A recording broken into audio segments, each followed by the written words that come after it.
ambient noise, yeah. So now you're grabbing some band lab clips. Yeah.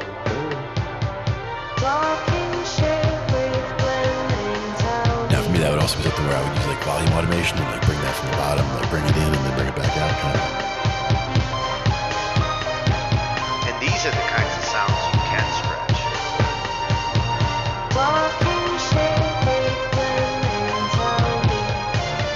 With this AI, like stretching it actually can be cool.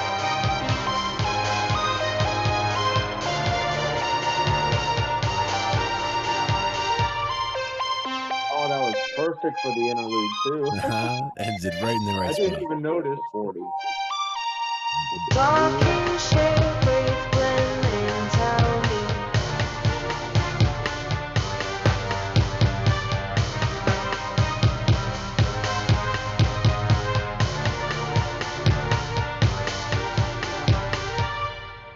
didn't even realize the texture faded out at the interlude until it happened. I'm like, wait a minute. Sometimes you just, it was just meant to be that way.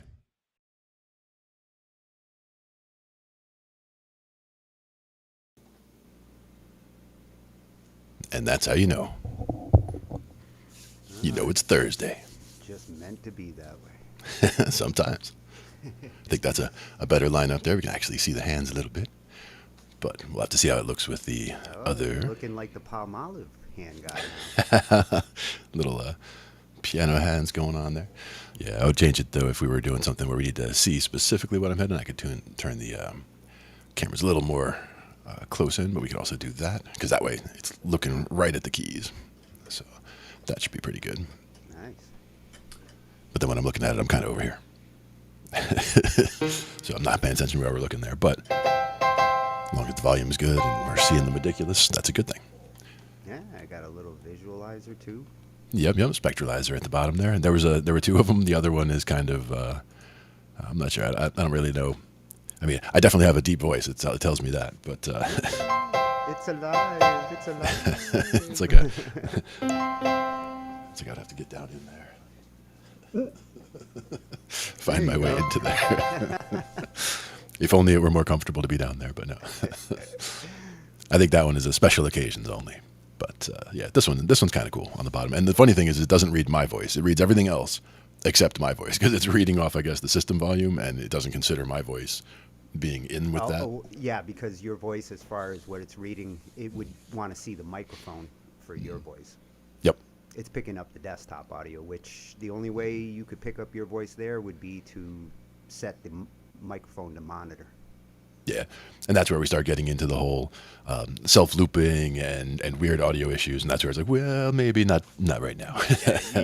you probably don't want to turn on monitoring on the microphone, especially at the system level. That's the worst place to do it. Now, the other question is if I'm playing, it doesn't pick it up. It doesn't pick those sounds up either for the spectralizer. So the spectralizer is just for you, Tony, and just for any sounds that you make on that side. Otherwise, it's all the blue lights. Yep. Well, that way I can see when you're talking. So it's like if I'm talking and you got something to say, it's like, oh, there it is. It's coming in. I can see it. But that can also just go, blip. Where'd it go? Now it's gone. So we have it in C major, but it can be in any key. And that's where, have you been working on any other keys lately? Like we talked about D major recently where we had, 2 sharps going on. We talked about F at one point with the one flat. Yeah, actually this week I've been working in D major, G major, E minor. Nice. And of course C major. Yeah. One of my songs. Yeah, well G major and E minor, I'm a big fan. Those also go together the same way that we got A minor and C major go together. The same relationship is going on between the G major and the E minor. So they both use all the same notes, and it's just a question of where you start and end. So whether you start and end on G or whether you start and end on E determines whether it feels like G major or feels like E minor. Yeah, and it's the stuff I've been covering that's dictated the different keys. Like all that 50s music is either in A major or C major. Yep. And A major, that's not too tough of one either on the keys. It's up in that top little corner. And that's the thing, is in that top wedge of the circle of fifths, everything from, you got the C, you got the G, you got the D, You got the A. Everything up in that neighborhood is all pretty easy. When you're getting to the A, that's 3 sharps already. Getting beyond that, and then you start getting into the E where you've got the 4. But working your way through and getting comfortable with each, and as you get, that's kind of probably the hardest part is when you have about half and half sharps and half not sharps. When you start getting into all the way down to where it's all sharps, then it's all the black notes. So it's just it's a lot easier, and your ear can kind of pick out whether that sounded major or not, and you can kind of feel like, oh well, this one needs to be there, this one needs to be there. What is the key that's halfway? Well, if we went around, like if we look at the circle of fifths, we would start with the C and the G, and then the D, and A, E. A is kind of where you start to A and E. Between A and E is where you're going to 3 sharps to 4 sharps. So that's kind of halfway around. And then from there, you're going up to that B, and then the G flat. So the G flat is where you're starting to get into the, that's where everything is sharp or flat. Everything is sharp at that point. So we call it G sharp, but that should be F sharp, or I said G flat, F sharp at that point. But it's kind of both, right? Because it's technically G flat, and that would be me coming back around the other side of the circle of fifths, where it's all flats, starting at the top at the C, and working the way around that way, where you'd be going from the C to the F, where you're starting to build in 1 flat at a time. So C has no flats, and F has 1 flat, B flat has 2 flats. And you work your way around within the B flat, E flat, A flat, D flat to G flat, and then you're back to where you started. With the flats, you go fourths with the flats? Basically, yeah, we're going around the other way. So instead of going fifths around like the sharp way, you go around fourths to go that way. Yep. So fifths, sharps with fifths, and flats with. You'll also notice, like if you just hit the actual notes rather than the chords, to make it so you can kind of hear where the progression would kind of go if it was a chord progression. If you go around to the clockwise, it starts going up, right? So it's C, G, D, and you can hear how it climbs its way up. If you do around the other way, you're going from C, F, B flat. So you're starting to climb down. So you can hear how it's a stepwise back and forth.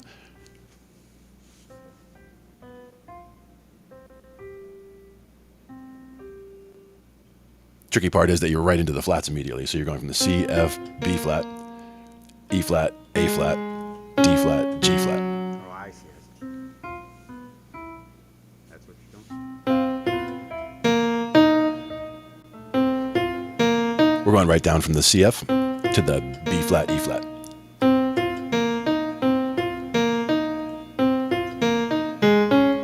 And that's why we're going by fourths, so it feels stepwise like it's going down. Yep. Yep, just like that. And if we were going the other way again, it sounds like we're going up because it's in fifths. But this way it is. So it sounds like we're stair-stepping our way down instead. Yeah, I like the fourths. I like the sound.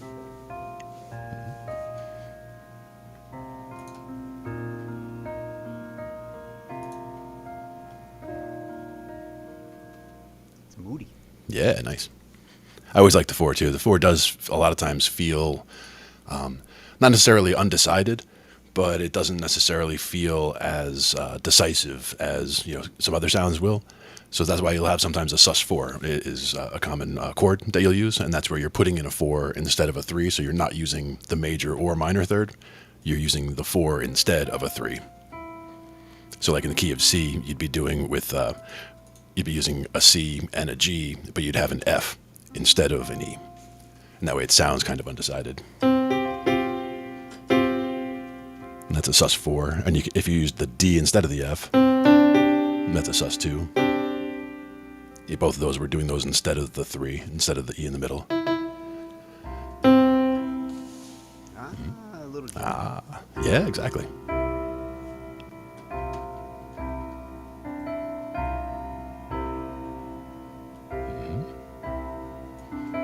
Says you can't use a second or a fourth. See? And that's the thing, is that's exactly, as soon as you hear it, you immediately identify the song that it came from, and you're like, yes, that. And that's exactly, using your ear to let it guide you to stuff like that, where it could be something new or something different, but it's like, you could be 10, 15, 20 different things. Well, it's all on how you attack it. This is Journey. Highway runs. Yep.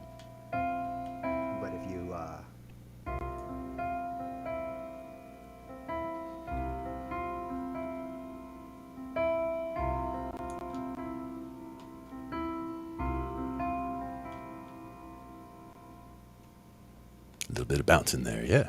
Yeah. Very cool. Or you could. Yep, by breaking it up, arpeggiating it, yeah. Hey, what's happening, Cal? Good to see you. Checking in from YouTube. We got the sus4 like he was just doing there. And again, the sus2. And going back and forth. And then landing on the major is kind of where you get that whole sound, and just dancing around it, using the D and the F to dance around that E. Exactly.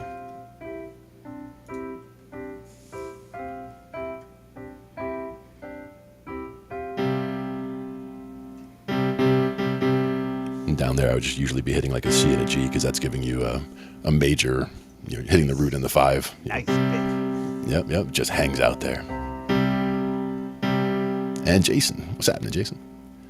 Mr. Cemetery. Out on the West Coast, trying to stay dry with the rain, right? Yeah, they got nailed this week.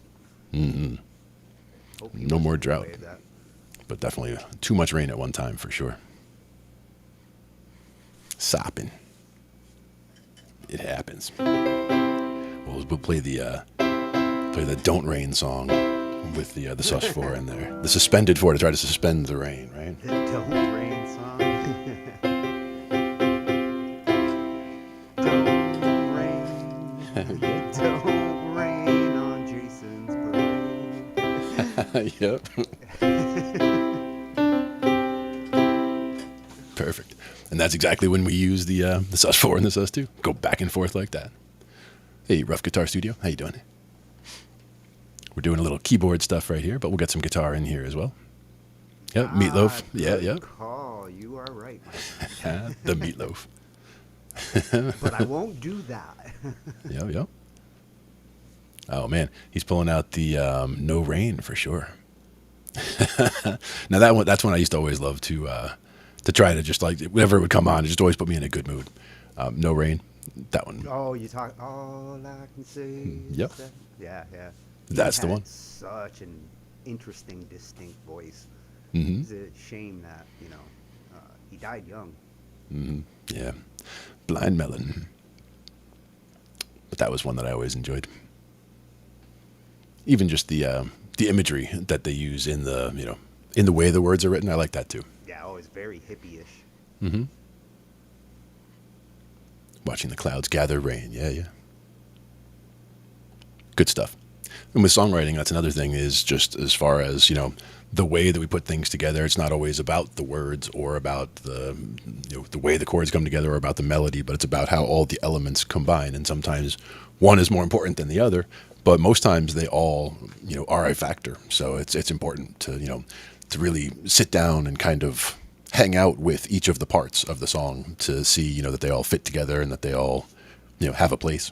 Yeah, that's what I was talking about with the arranger. Like I started with music writing, chords, and then started playing with the arranger and trying to figure out like how to arrange those chords. And then I kind of switched over to words. Like now the words were starting to direct the direction. Yep.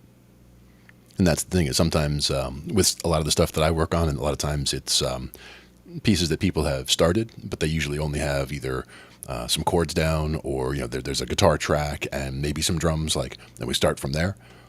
So it doesn't always have a mood from a title even. Like a lot of times it's, we don't even have a title decided because we don't have words written yet. So it's kind of more nebulous. But if it is something where they already have a title, a lot of times that can inform what I play. It'll put me into whatever kind of mood, or whatever, and I'll start using that as a basis, and that'll kind of build the style of what I play to be different than it would have been otherwise. Yeah, it's funny. I have an easier time coming up with titles than I do the words themselves. Mm-hmm. Like usually, whatever phrase I'm going off of, kind of gives me, an idea of it of the title. Like the one that I was doing this week was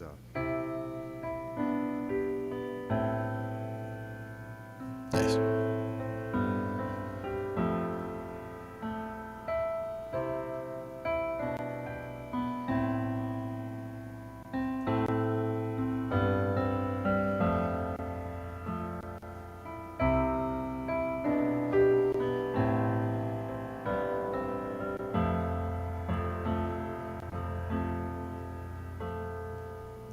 just from that, Nice. I got my title.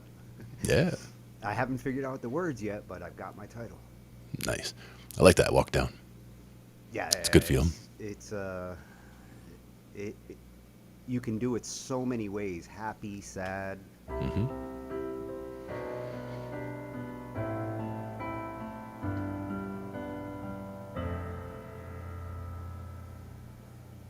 Very classic. Nice. Yep. And that's another good one.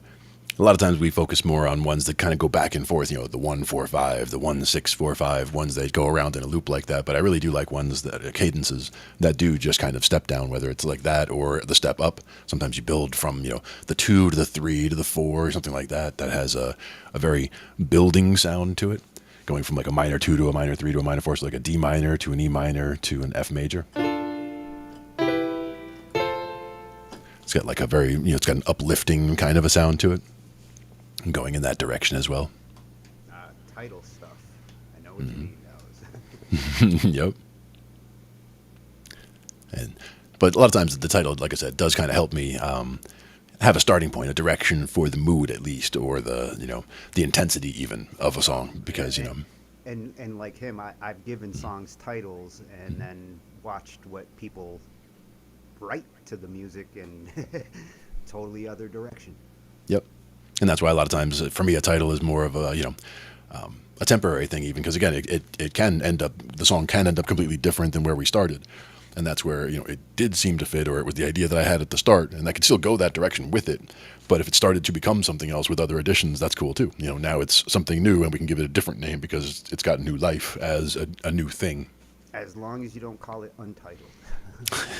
Yes, I'm not a fan of Untitled, but the problem is we use dates a lot for the files that we just have saved on the recording, you know, studio machine, and that's helpful in a way. Like, you know, when something happened, you can go figure out what happened. You know, you can go see what was on there, but it doesn't tell me what songs we did that day. So if I'm looking for this specific song, or hey, what's the best version of whatever this song was that we do ordinarily, you know, where do I find the best version of that? And it's like, I don't know. I have to go dig through all those other folders and listen through and say, oh, not that one, not that one. So we got to keep like a journal near the computer and be like, that file has these songs in it, you know. It's not like titling it The Summer of '69. Yeah. Hey, what's up, Jenny? And other people in the chat, Mr. Dallas and Ruff and Jason. Elon puffing And away. Elon puffing away. I'll drink to that. You're such a stoner. He's smoking, I'm drinking. What's the world coming to? It's coming to music with a D minor and an E minor and an F. And if you want, even a G to keep that whole build going. I want.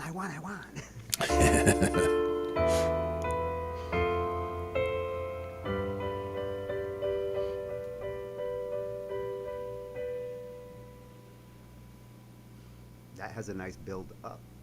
Yep.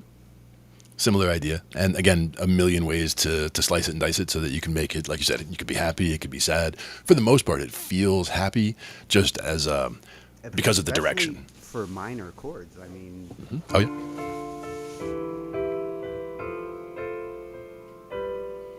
you got some major chords in there, but you know those first two shouldn't sound so happy. But building up like that, they kind of do. And it's magic like that. Now, what would happen if you did the first two the way you just did them, but the second two you switch them around? So you do the 2, the 3, the 5, and the 4. So you go from the D minor to the E minor to the G to the F.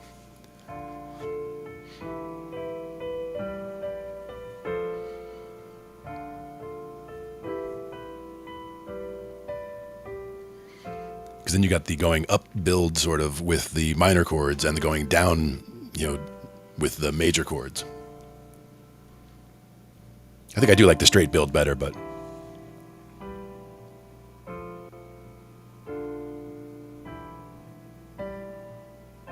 and I think part of the reason the other way I like better, because when you end off on that G, it feels like it wants to end or pull to a C. Yeah.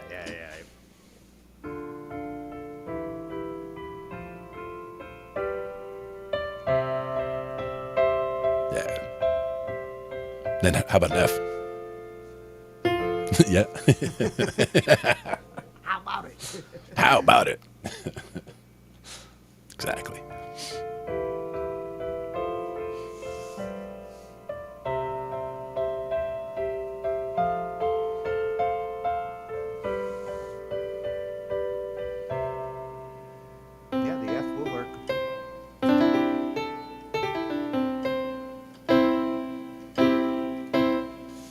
Yes, indeed.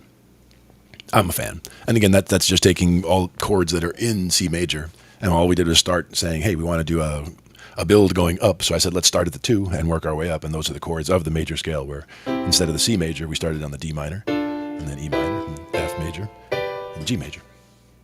Now we could also go up to that A minor. Yeah, Go from that. that's usually my inclination with that kind of progression would be to go to the A minor.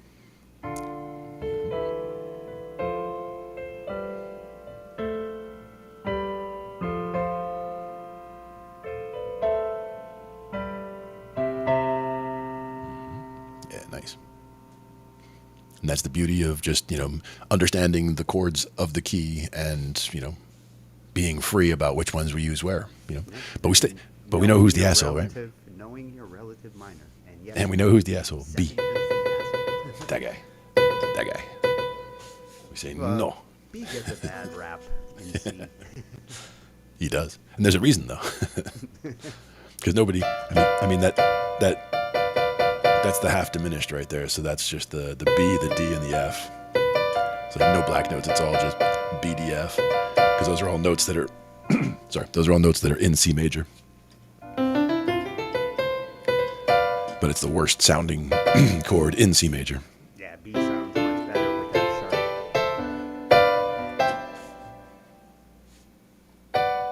sharp. And even sometimes with the D sharp. For the major. Yeah. Get that. And that's again where you can go to the sus4 with that E natural instead of the flat.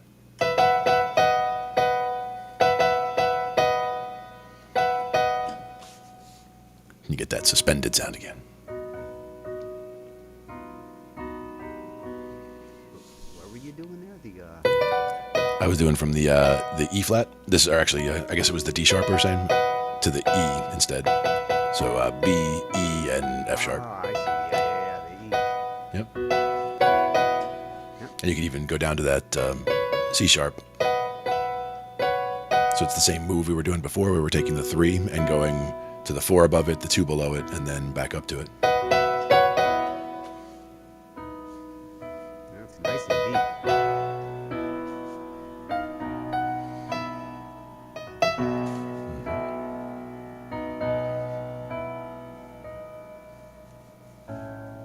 Yeah, there you go. I go down to the A. Yeah,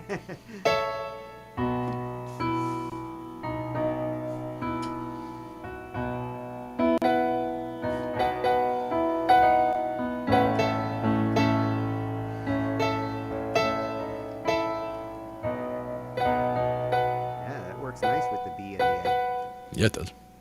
I like that. If I can get a D in there, it's bad. And you'd want to use the D major, yeah. Yeah, hard to get the D in there. Could be part of another section, though, if you're doing back and forth between that B and the A, and then you go to the D to something. And trying to spell with music doesn't always work. Nope. But Abacab worked. Yeah. That was one. Some people are like, wait, that was the chords? I'm like, yep. That's why they named that, huh? See how it feels like. All depends on which ones are minor and which ones are major and which ones are flat or not. Was that Genesis or was it Phil Collins on his own? Actually, I'm not sure. Genesis? And actually, as we're talking about it, I'm thinking now, was it the chords or was it the structure? Because that's the other thing that it could be, where you have, an A section and a B section. So it could be A and B, A, and then C, and then A, and then B. Yeah, I just remember wondering what the hell Abacab was. And it could be both. That would be even better. If it was the actual chords going through with the A's, B's, and C's like that, and the structure going through with the A's, B's, and C's like that. That would be the way to do it. One day we'll look it up and we'll see what it looks like. Yeah. In fact, you might have already done it. Music research. You might have already done it. We can just go look through your library and be like, hey, there it is. If I had covered it, I would know. Yeah, Because true. Usually after I cover stuff, I go to Wikipedia and figure out the history behind it. Nice. And that's what makes it a good research project.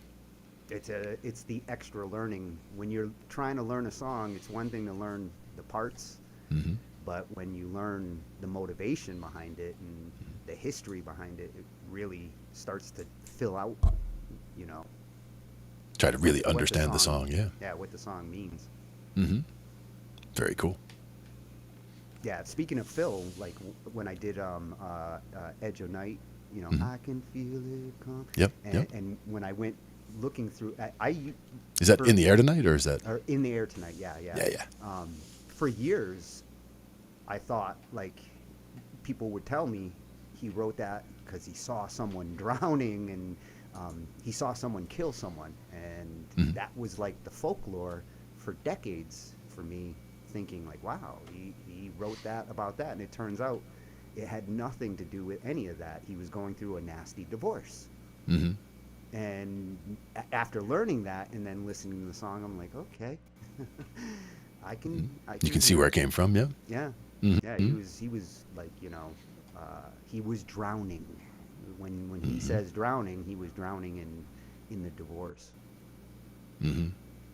Emotional drowning. Yeah. But people tried to insist to him, like, no, sir, that's not what you meant. Like, you can't tell the artist what You they can't meant. tell me what I meant. Yeah. You can tell me how you took it. Yeah, that's one thing. It's like, Yeah, yeah. and that's the thing, is being interested in people's perspective on what it evoked or invoked or inspired in them is cool, because some people they get motivated by that. Oh, I heard that song that you did and it inspired me to do something in that style. Like that kind of thing is awesome. Like I love hearing that. So we always want to hear that. So anytime if that happens, let us know, 'cause, that's always good stuff. But even just stuff like that little build that we just did, a little build down, a little build up, just little chord progressions that we throw together are things that can be entire sections to songs, without any trouble. You just have to throw a little melody line on top. Yeah, and lots of songs get written with the feel of another song. I Oh, mean, absolutely. There's plenty of It's almost times impossible where- to avoid, like you said. Yeah. Yeah, there's times where like hearing a song gets me in a mood and I go write something like it. Yep. Matter of fact, today I was doing Santana, and I had the guitar in my hand, so I was doing And the Santana that's leads. That's a good one to get into a mood, especially Yeah, around that. yeah, exactly.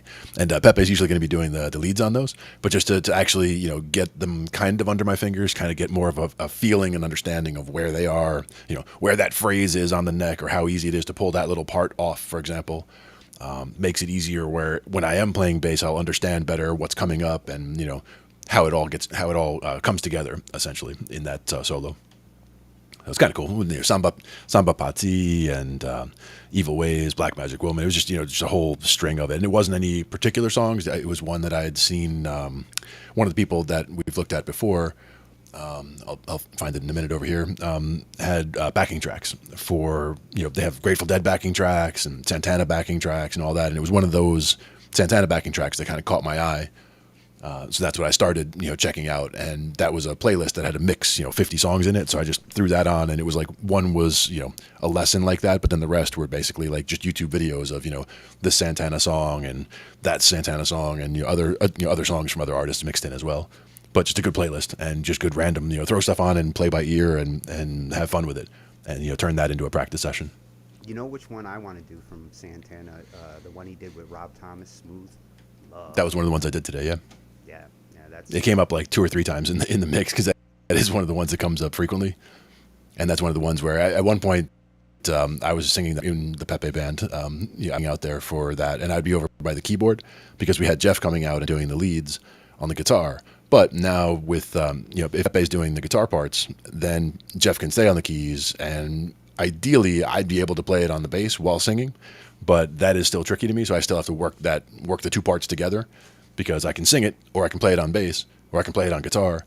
But singing it and playing it on bass is the 2 that are the trickiest to mix together. Like singing and playing guitar is not a problem. Singing and playing keys not as much of a problem, but still a little bit tricky. But it's a but singing problem and for playing me. bass, a real problem for me. And I think part of it is just getting my left hand more comfortable on the keys. Speaking of Jeff, we lost the other Jeff Beck yesterday. We did. I heard when I got to Joey's house yesterday for rehearsal, I heard that that we lost Jeff Beck. I mean, we still have a Jeff Beck. but We do.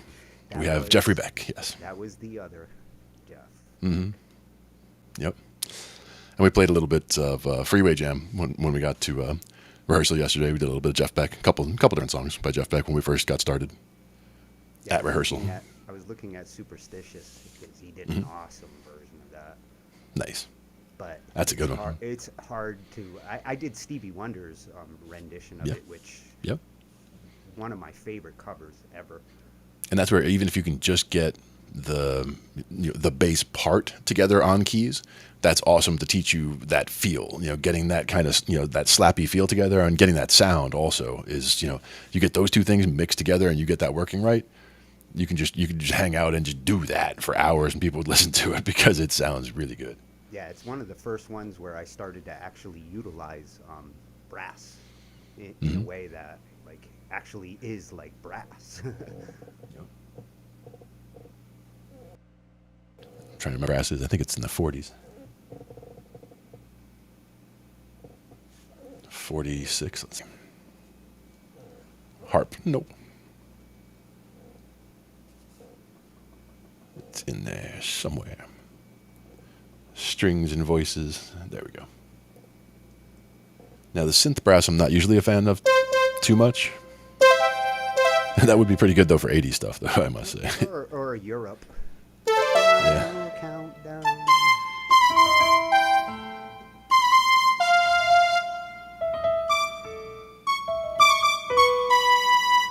Oh, there you go. Yeah, no. Yeah, Not that low. that one had a nice rise too. Dun, dun, dun, dun, dun, dun. It did.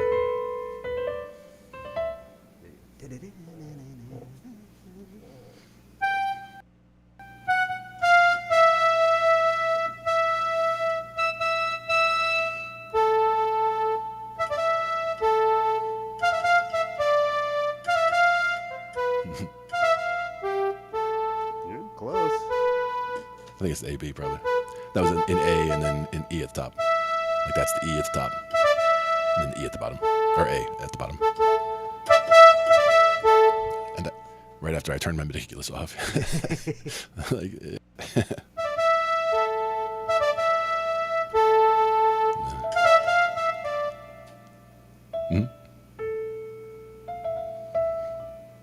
That's what I'm hearing, yeah. And then Oh, then it goes to the B. I think A, B, yep. Ba-da-dum-bum-bum-bum-bum.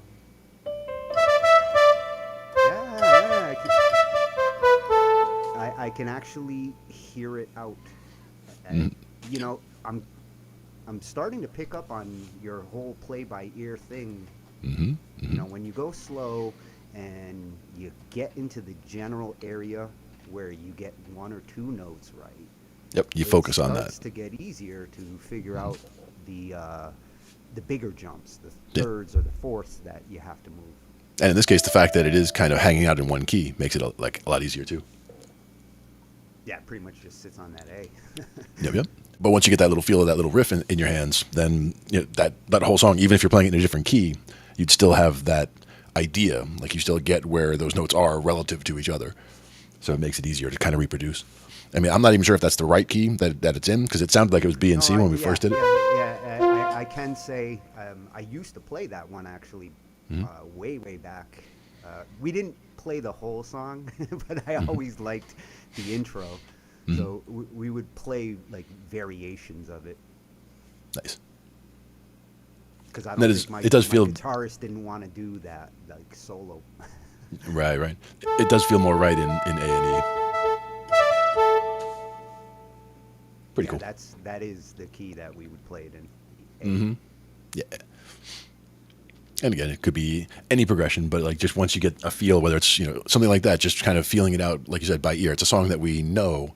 You know how it goes in your head, so you don't have to be able to name the notes. You just have to feel if that's the kind of feels like that first note. Oh yeah, there, and then kind of work your way through. Like it's going to sound rough at first couple times, you'll hit some wrong notes, but as you get, as soon as you lock in those first couple of notes, all of a sudden it's starting to feel right. And then, like you said, just understanding how scales work and how there's only so many scales. What scale would make sense if we're doing something in A and E? It's like, oh, it's probably in A major. If we're doing that. In this case, A minor. It's all black or all white notes.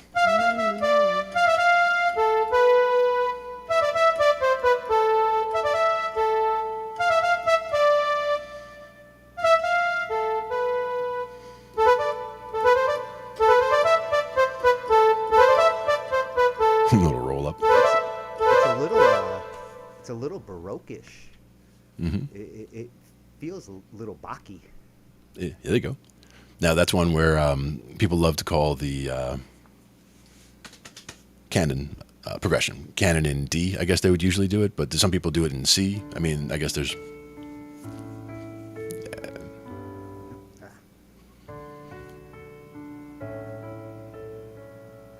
Where does it go? I had to play this one for my sister's wedding. Ah.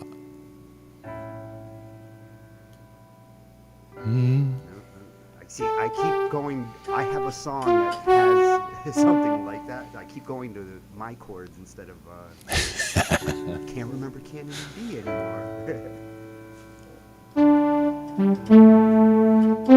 I would say B. B.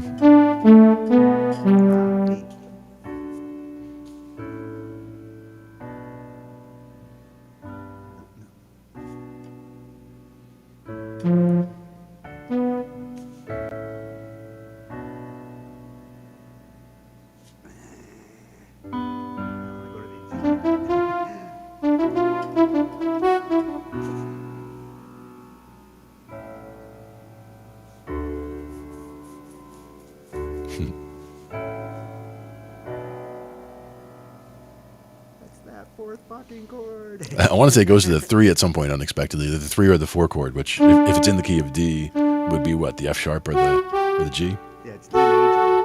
D major on the. So at some point it's going to go to that F sharp or Oh yeah, it is. F sharp, A, C sharp. Yeah, I think it is an F sharp. Yeah, yeah. And then G, maybe? Yeah, G. D? No, D is the root. Right. After G. I think it was like G, D, G, A? Or G, B?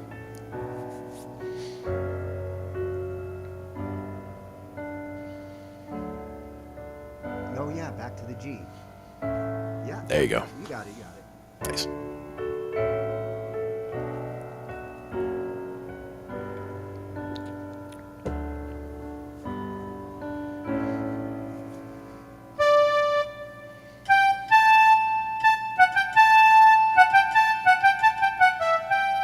Oh,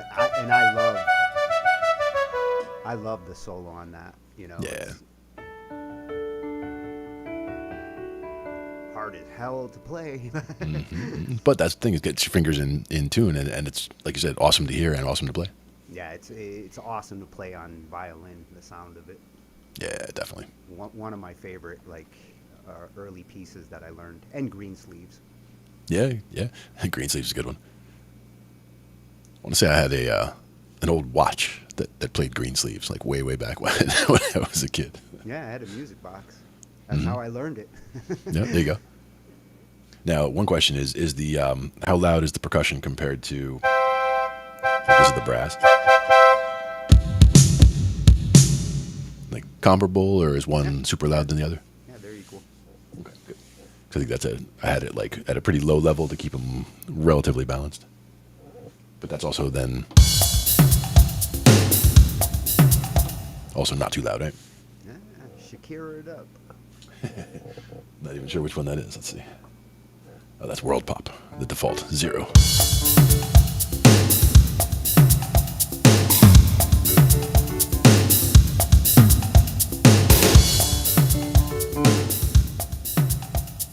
We're thinking D major. Let's see what it sounds like here.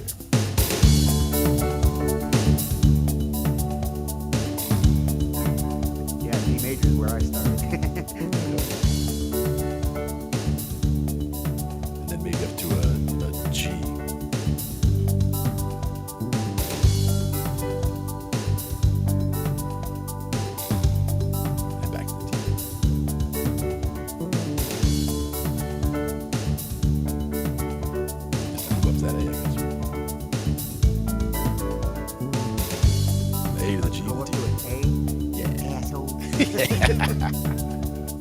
Well, in the key of D, that's a 1-4-5. Yeah, it works. The main thing is that also keeps them all major, so that in this case, it's easier with when you're doing the one that does the chords for you. And that's the other thing. If you're trying to learn chords, for example, just hitting one note anywhere down in this lower section, it's a D major, and G major, and A major. So it gives you a full chord just from one note. So it makes it easy to figure out what's going on there. But when you have it on the rhythm and you have a rhythm going, it actually does the. And you go to G.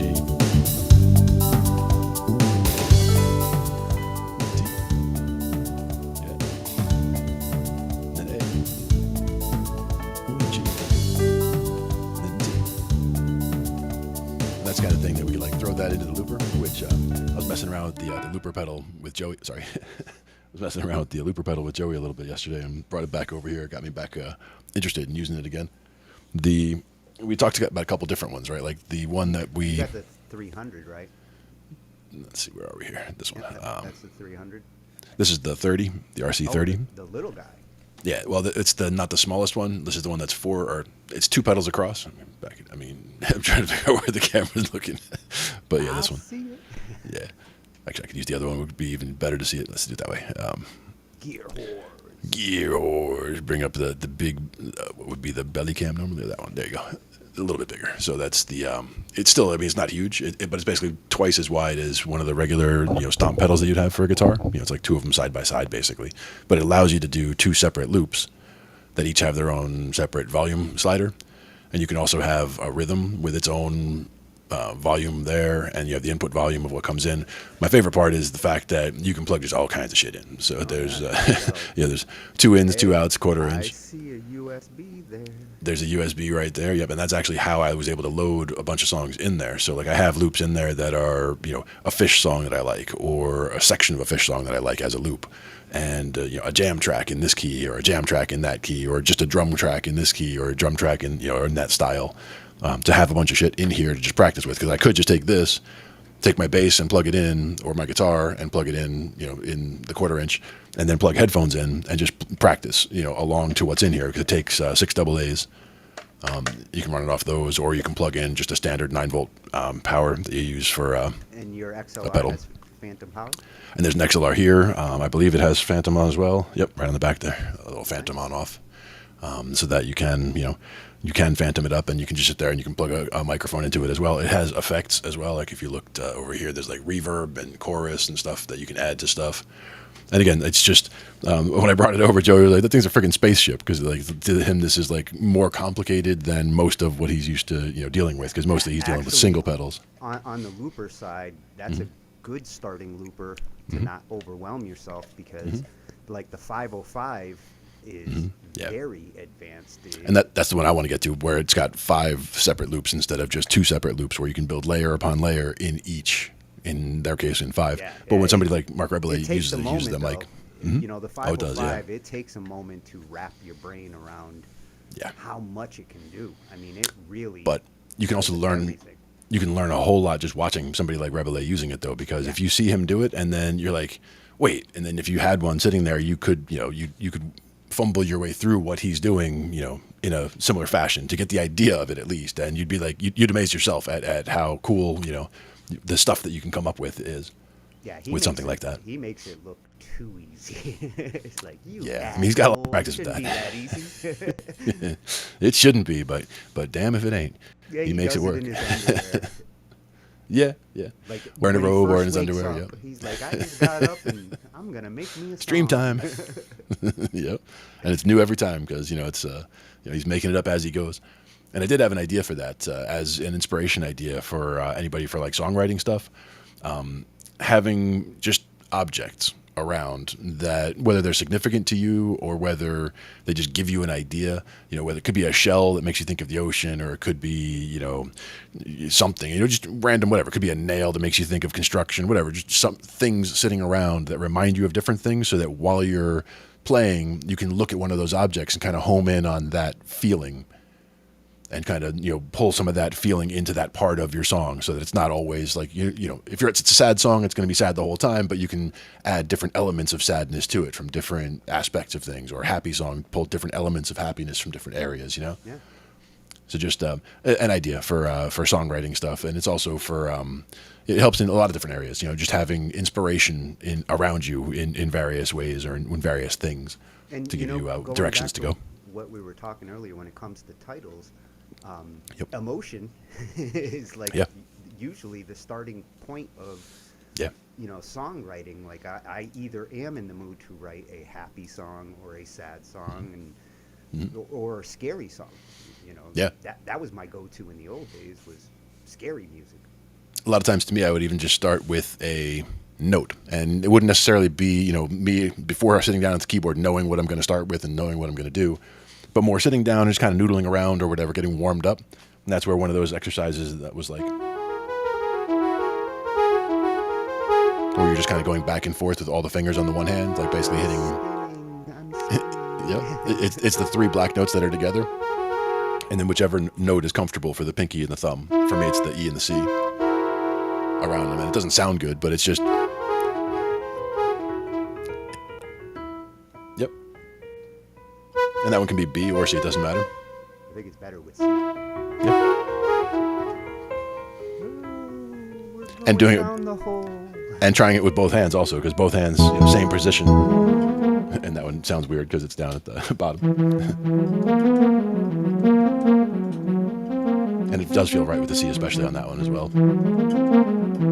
But basically just going back and forth with those, even if you're using both hands at the same time, 2 octaves apart, for example. And just working that back and forth and seeing how that feels. And then going opposite each other. So starting from the thumbs and working to the pinkies, if that's easier. It's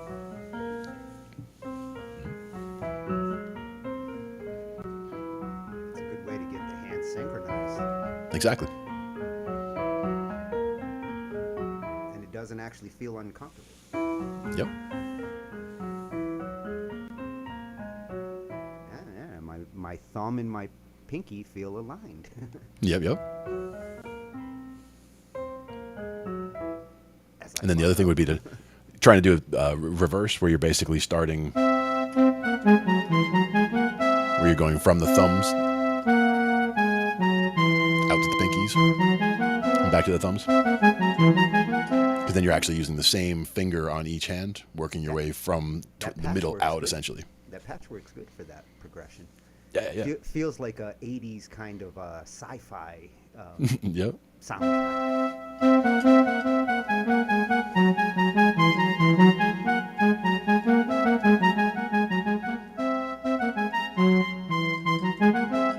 Yeah, like something you'd hear on like an after-school special. Johnny tried smoking a joint today.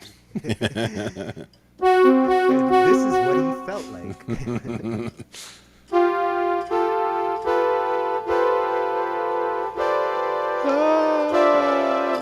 No, now you're just being belligerent. Exactly. So remember, kids, don't do drugs. And look what I did you to will the- play all the wrong notes. And look what I did to the MIDI. I killed it. Yeah, that is The even danger. Even nowadays, stuck MIDI notes. Yep. It tends to be when you do stuff like that. Because even if I do the big chords from some of those kinds of things, it's like they don't stick when that's there. But it was when I did like all those, and it was just like, what are you doing? When they're all close together, I think the MIDI gets confused. And I think it was one after the other also. Like, And No. it's And it doesn't always happen. It's no different than like with the pianos, especially like the uprights. And I used to piss off my music teacher because the hammers would get stuck sometimes if you played them too close. like the old school typewriters where it would have the keys that would actually come out. Yep. Those would get stuck. Because I mean, that's the thing. If you gave one of those to Ange, she would get that thing jammed up every time because you'd have too many letters trying to fly through at one time. The typewriter would be smoking. Yep. Those hammers be flying. That's also like you were saying about the middle pedal on a regular piano. That's the difference, is that when you if you normally just hit the loud pedal, the sustain pedal on the right, all of the, not the hammers, but the stoppers, right, like the felt dampers, I guess you would call them, all the dampers come up so that all the strings are open, so that if you were to then like reach in the piano and run your hand across the strings, it would sound like a harp, essentially, if you held that right, pedal down and ran your hand across, all the strings would ring out. But if you have the middle pedal, what you do is you hold down a chord and hold the middle pedal, and only those dampers stay up. So if you reached in now and strummed, you would only hear those strings. The rest would be deadened. So that's kind of the pedals thing. Yeah, But that's one of those where certain songs are different than others in terms of using it and using it well. That's why I want to get that big pedal for my Roland. I mean, I used to use those pedals when I had my baby grand, but it's been years since I played on a piano, so I've just become a sustain whore, and I've lost that sustinato. Yeah, and I actually haven't played on a piano in a really, really long time, and that's where this, having this one with the weighted keys feels so different when I actually do play it. Like you heard me just like hitting some of the keys the other day, and you can hear how they sound like they clack when you actually hit them, because they actually have some heft to them compared to these little chiclet keys that are very, very light and very reactive. They pop back up very quickly and get stuck. I feel like I'm playing on air when I play on the other keyboard. Yep. And getting used to this means that when I'm used to getting this speed out of them, it's kind of like playing on a guitar with really low action, and everything's like, and you can play really fast. And then someone hands you a guitar that's like an acoustic with really fat strings and really high action, and it's like work to get every single note out. And it's just a whole different experience than it is, on something that's a really like a fine-tuned metal shredding guitar where you can just. And like for guitarists, like acoustic players, it's the difference between playing on a steel and a nylon. Mm-hmm. And in using some of the guys use lap steel as well. Like we had a couple of those at some of the gigs, so that was cool to see in action as well. One of my spot was like 5 feet behind the guy playing lap steel, so I could like reach out and slap him if I needed to. But it was interesting to see him play and have the pedals and the knee things and all the stuff going on there. It was a double neck thing. Lap steel is something I'd like to try someday. Yeah, it's pretty cool. If I and even just find the somebody who has one. Yeah. Well, we were also talking about that Chapman stick, and that being an interesting, especially for it being more of a hybrid, between a keyboard and a guitar in terms of playing style, not in terms of the way the instrument's made. It's made like a guitar or a bass, but the way you play it, the way that you're tapping with the fingers, you never have to worry about the synchronization like we were talking about with the picking. Like when we pick on a guitar or a bass, you have your picking hand and you have your fretting hand, and they have to do the right things at the right time. You can get hammer-ons that makes it a little easier, and pull-offs make it a little easier. But for the most part, if you're striking striking with a picking hand or pick, and then working with the other hand, they got to happen at the same time. And if they don't, you got problems. But on the Chapman stick, everything is just as you press the note, you're ringing the note out, so it's just right there. So you don't have to worry about the synchronization between the hands, other than each hand is playing its own part. So the left hand is usually doing like the bass stuff, and the right hand is doing the melody stuff. But they can switch and do other things because of the way the instrument's designed. Yeah, you get to focus more on the notes and not have to get lost in the technique that you typically have to do on a guitar or a bass. Yep. And it looks like Ange has a frog or a lizard with a tinfoil hat. I think the Geico lizard. Could be, and he's saying shh, talking shh, and wearing a tinfoil hat. I love it. That's a good mascot. Perfect. And he is saying, in the key of C, that B is an asshole. Unless you use it right. The B, the D, and the F. Half diminished. Or the minor 7 flat 5, you could call that, even though we're not using the minor 7 in there. That minor 7 would be double flatted to the A. Or double flatted to the... It would be the A flat if it was a true diminished chord, because that's the one where you can make each one that you go up, it's the same notes. That's like the sci-fi kind of sound. And that one's a little bit trickier because you have to slide up. It's the same amount each time, but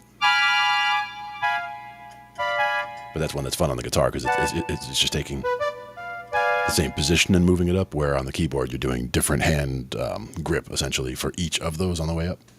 But it's the same 4 notes every time. So that was essentially F, A, wait, what were we doing?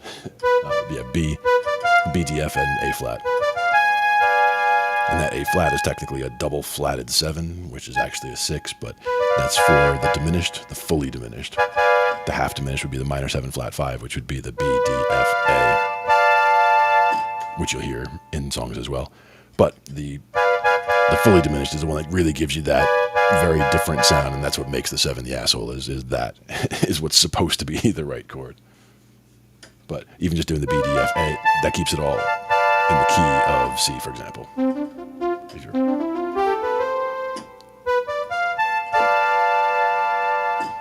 So that keeps everything where it should be in the key there. But, you know, it happens. What we can also do is we can throw on a song over here. We were looking at some stuff from, let's see, Paul Davids was one of the people that we were looking at here. I'm going to bring that one up real quick. We'll go with the tab. That one. Now, some of the people that we go through here on the channel, we have just all kinds of good videos for learning things and for, you know, going over different aspects of music. In this case, Paul Davids is one of the ones on YouTube. He's got over 3 million subscribers. He's got tons of good material. It's all on guitar for the most part, but whether it's on progressions or whether it's on how to play certain things or whether it's on different grooves, how to play certain styles, different instruments, trying out acoustics versus electrics. There's just a lot of good material here. Let me do it this way so we can see it a little better. There you go. He's got some shorts there as well. But this is one of the people that we follow on the channel here, and one of the people that we look through for good information for guitar. And again, other things as well, but more, and mostly just very entertaining videos as well.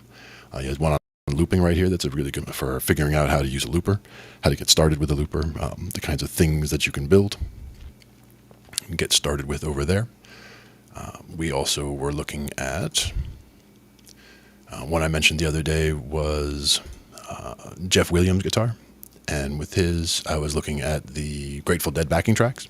So I had a bunch, like I was looking at several of them, like Broke Down Palace, Positively 4th Street, Scarlet Begonias. At one point I just threw on a playlist and just went through, like, I don't know, 20, 30, and just you know, getting things going from there. But I really do enjoy going through some, whether it's backing tracks like this or whether it's ones that are just a jam track where you can just sit there and jam along to something like that. It's definitely a lot of fun. And he doesn't have nearly as many subscribers, but he's got some good videos and some good information on here. And he is, you know, the fact that he likes the Grateful Dead, apparently, from the fact he's got some Fish stuff in here as well. These are some of my favorite bands. So he's somebody who does videos on that style. I'm definitely a fan already. And then we also did, let's see, Piano Groove was another one. And Piano Groove, this was one that we were looking at different chord progressions and different ways that we can go through different songs. Like they took Jingle Bells and made a jazzier version, for example, and just a lot of this is more theory, but a lot of it is also just essentially all looking at the keyboard and straight notes. So it's not a lot of chit chat, and a lot of it is just pure going right through the material itself. And I think one of the ones that I enjoyed just most was down here. Some of them were on altered chords and just on how to choose different types of chords in progression. Beginner jazz to play some specific songs, all that kind of thing. There's definitely a lot in there for Piano Groove, and they do have a lot of different people featured on the channel. So it's not just one person there. We also did with Nare Soul. She's a fantastic piano player. She's one that did, we talk a lot of times about things like this one here with Bebop digested by a classical musician, where she takes her classical training and applies it to, learning a certain style of music, or, coming up with a song at the end of it of what, if she's doing bebop, for example, at the end of the video, after she talks about the different elements that she figured out about it, then she composes a unique original song in that style and plays it, which is, I think, very cool. So she's got the whole thing down here about original compositions, and we can check one of those out at some point. I was going to go do Solitude at one point here, this first one. She's another good one to follow there. We have Venus Theory is one that's more on the theory side here. We've worked on a number of here. Some of these were ones on like free plugins that we can get, free synths that you can download, different things that you can do in some of the different DAWs. There's one over here that's it's a visual kind of a DAW where it kind of connects everything with lines the way you would connect the wires of an old school DAW hardware terminal, hardware desk. And it's just, conceptually it makes it kind of easier. He talks about chord progressions in some of these and underrated plugins, modules to get, all these types of things. And then we have, after Venus Theory, there was also Tim Pierce, who is a session guitar player. And he's one that we have looked at a few videos of his in the past. A lot of these would be about either chord progressions of a certain type, or whether it's just looking at, certain songs, certain ways to play songs. He's played on a lot of great material. Hey, Tony's back. Played on a lot of great material, played as a session player, gives us some secrets about playing as a session player. You got weather coming through, or you got other issues with what? No, it's the weather. Yeah, I don't think the snow is melting off the satellite. It disconnected. Yeah, it happens. Hey, Tim Pierce.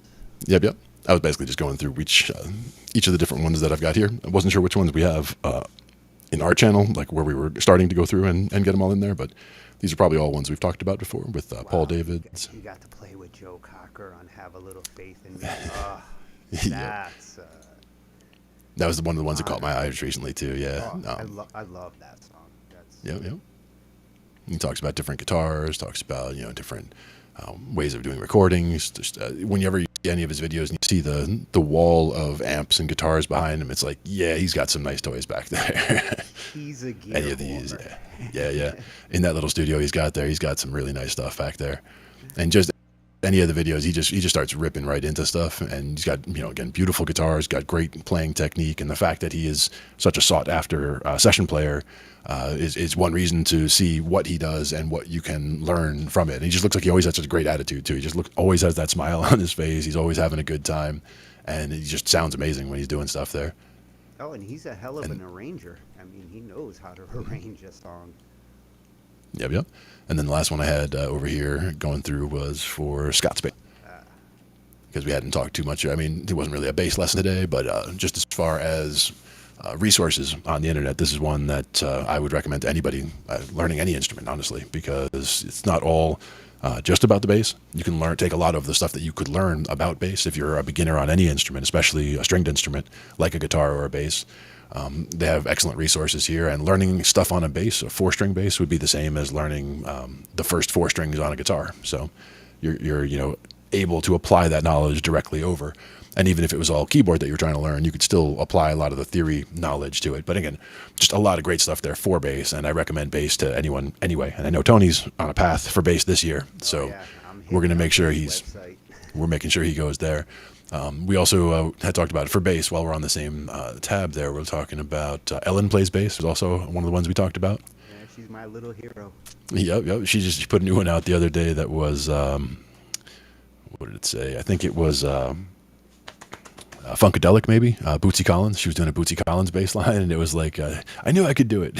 And she finally, because that's not easy. Like a feel like that, getting some Bootsy feel. And especially at that age, like she's getting to feel like Bootsy. She's got a big future in playing, because she can play anytime with anybody if you can play that Bootsy stuff. There are players who are like 3 decades older than her who can't play Bootsy. Yeah, absolutely. And being able to pull off something that feels convincing on something like that is not easy. And again, she when we saw her the other day, she went through, I think it was her top 5 or top 10 favorite bass lines or whatever. And I'm sure she did a few of those videos on her channel there, but like a few of them, just one after the other was like, man, she can really play that thing. Definitely a whole lot of good stuff there. I'm trying to see over the edge of my monitor here what we have here. So that was with Scott's. Yeah, so we did Paul Davids. I think when I was sharing each one, it was, let's just run through them again real quick here. Paul Davids, you remember we looked at him before, right, for guitar. And we'd had Jeff Williams. This was the one I was saying was backing tracks I was doing a bunch of. So this was like Grateful Dead backing tracks that I was working on. That was just a lot of fun to just throw the backing track on and It gives you a little chord, a little roadmap essentially of, you don't have to use those notes, but here's notes that you can use to sound good in that key. So you can just throw that stuff in there and go. And that was Jeff Williams. We did, I think. Does he throw the chords and stuff on the screen as it's playing? In most cases, yeah. I want to say that it had. Useful. Yeah. Is useful. Yeah, because when I was doing these, it was either throwing them in the corner or it was basically showing them on the top. I want to say that the one that I saw, I'm trying to remember who it was. I think it was the Bonamassa jams, the Bana jams, where he had some jam tracks that he made, and the way that they brought the next chord in, it was almost like, it's hard to describe, but I guess it was like, it would kind of spin in from the side, but it came in three-dimensionally, so it wasn't like just snapping up a new chord, and then when the next one comes up, it just snaps it up immediately. It kind of like came in from the side, so it was kind of like you're seeing the next one before it gets there, but you have a good idea when you should hit it because of how fast it snapped in. Yeah, it's So kind it of was like just a good way to do it. Guitar Hero style. Like, Sort of, yeah. just- It was more of that just kind of get thing. it a moment before you actually hit the chord. Yep. And I want to say it was this one here with Scarlet Begonia's Fire on the Mountain that when we were doing that little triad lesson that we talked about last week, where I was doing those little triads on the guitar, that was basically right out of there, where like a part of that lesson, I want to say it was, because that's, I think, the song where that happens, is the Scarlet Begonias in the beginning of that, is that little triad that was a diagonal triad and a line and then the other one. So it was like a 7-8-9 or a 9-8-7 and then a 9-9-9 and then an 11-9-10 for that last one. But you get those three triads down and you've got, you're doing a back and forth between two positions and three chords. And it's just a good bounce to get used to, a good feel. Like when you hear the song, the actual song, and then you hear, you start getting those little triads under your fingers, you can start plucking them out. You can start doing little melody lines in the middle of them, things like that. So there's some good options, a lot of stuff that you can learn and use from stuff like that. But yeah, he's got Fish, Grateful Dead backing tracks. He's also got Theory stuff, but for the most part, I was going mainly for the backing tracks with this one. And if you are seeing the chords as you're going through it, that's so useful. I'm thinking about redoing some of my videos because now I'm making stems. Yep. So now I can take the stems and with these visuals that I have, show the different parts and what notes they actually are at the same time. Now this one right here, 3 Levels, Eyes of the World. Eyes of the World is one of my favorite songs, and that's one that my buddy Mike and I had done at one point where it's just the two of us. He's singing and playing guitar and I'm playing bass.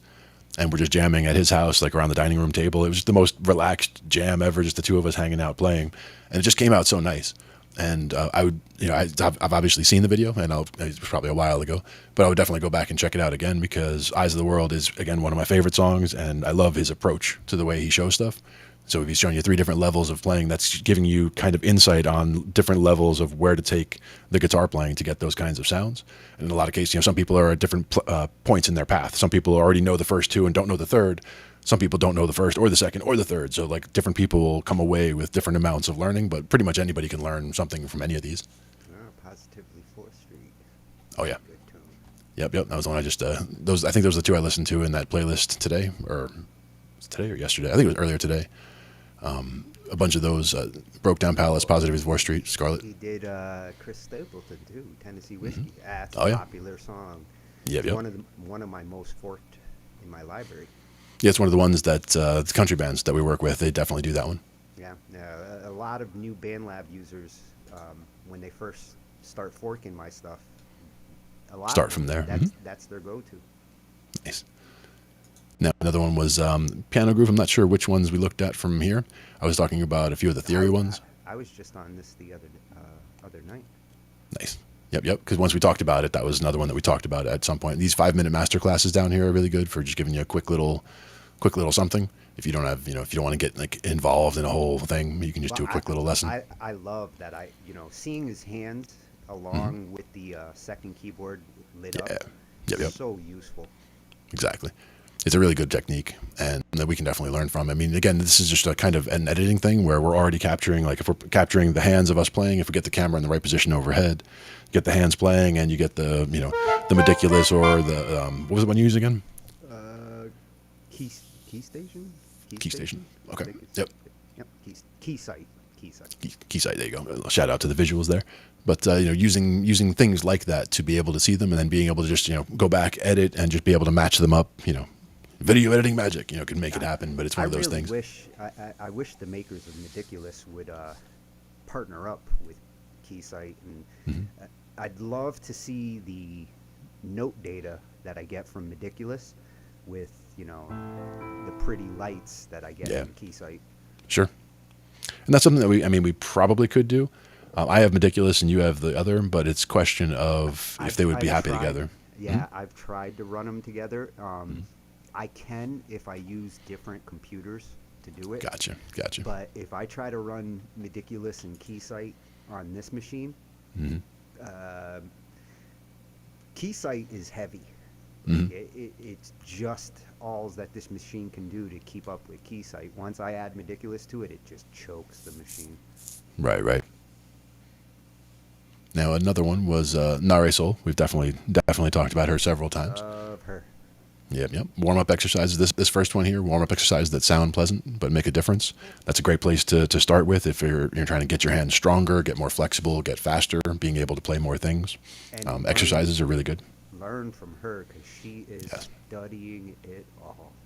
Yep, she is. And just looking through the videos themselves, she's got, exploring genres. This second category here is one that was just very illuminating to me, because playing in different styles of different composers is one thing. Playing in, taking a song from classical and playing it in a different way. I think she did Happy Birthday in the style of 10 classical composers, things like that. How to make anything sound like Christmas, where she can, Mozart and make it sound like Jingle Bells. Ravel. Nice. Yep. She even did How to Sound Like Mozart. She did Scribane. She's got all kinds of stuff. And some of these composers, they don't get enough love. Most people probably don't know who Ravel is, but he's got some great music. Yep. Strengthening web of notes. Just down here, lots of little shorts. She's using the shorts, huh? Yep. I'm getting in with that stuff as well.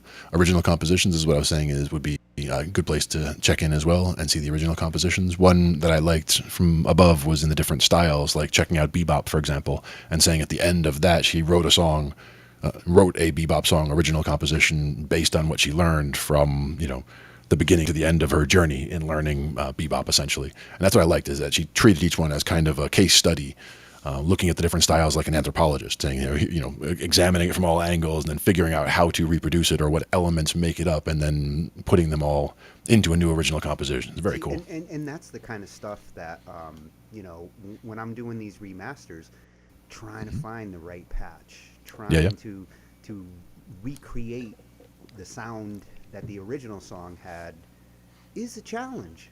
I mean, I got tons of sounds, but you need something to go feel those sounds out, and that was the easiest way for me to learn all the sounds that were on my Roland.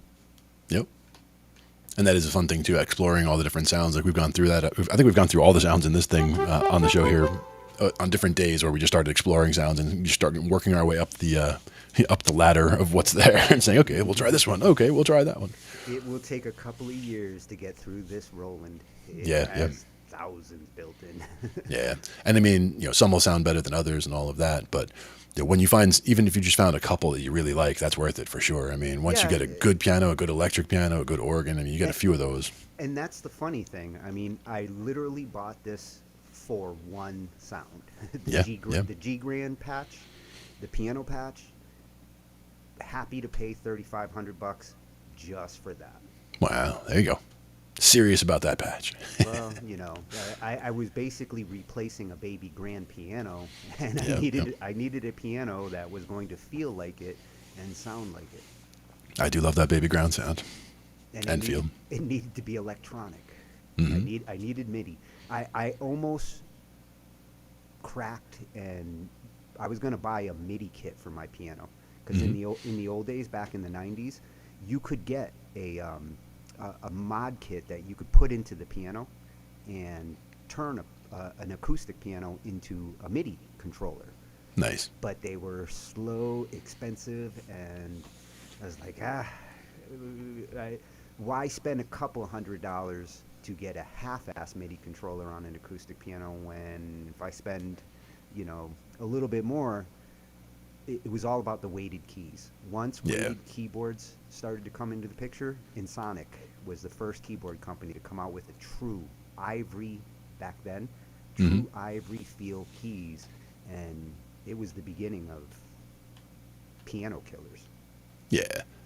And again, this one, the Casio Silviano, I think it's called, the one that I have here. The idea was that it was essentially going to have the as close to the real feel of a real piano that you can get in an electronic piano. We didn't really care about all the sounds that are in it because Dad really was only interested in the piano sound anyway. And the piano sounded fantastic. It sounds fantastic. Where I have it now, though, in my apartment, I'm not going to play it above like 1 on the volume on the actual piano. So I'm using it instead. Like when I need to feel the weight of the keys, I can play on that, and I can just go to the headphones. But for most of this, I'm going to be over here on this guy. When it comes to sounds like that, that's something that you can always add. It's like a hard drive. Like, you know, you can always plug another one in and add a second keyboard. So if you have one that feels good and you have good weighted keys, even if you don't care for the piano sound that it comes with, because it's a MIDI controller, playing a piano from another keyboard, or nowadays soft synths, my Halion sampler, Yep. sounds better than any physical keyboard I have. Mm-hmm.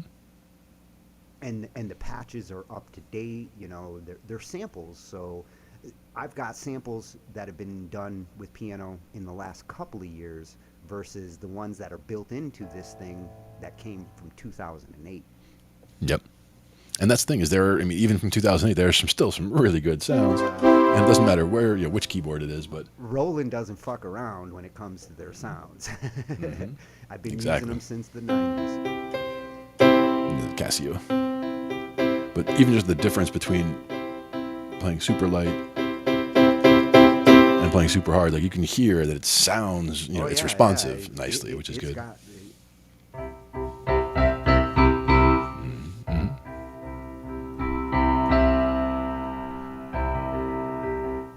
A lot of people don't realize how hard it is to play soft. Playing quietly is really, you have to have a touch to make it. Way harder to play soft than loud.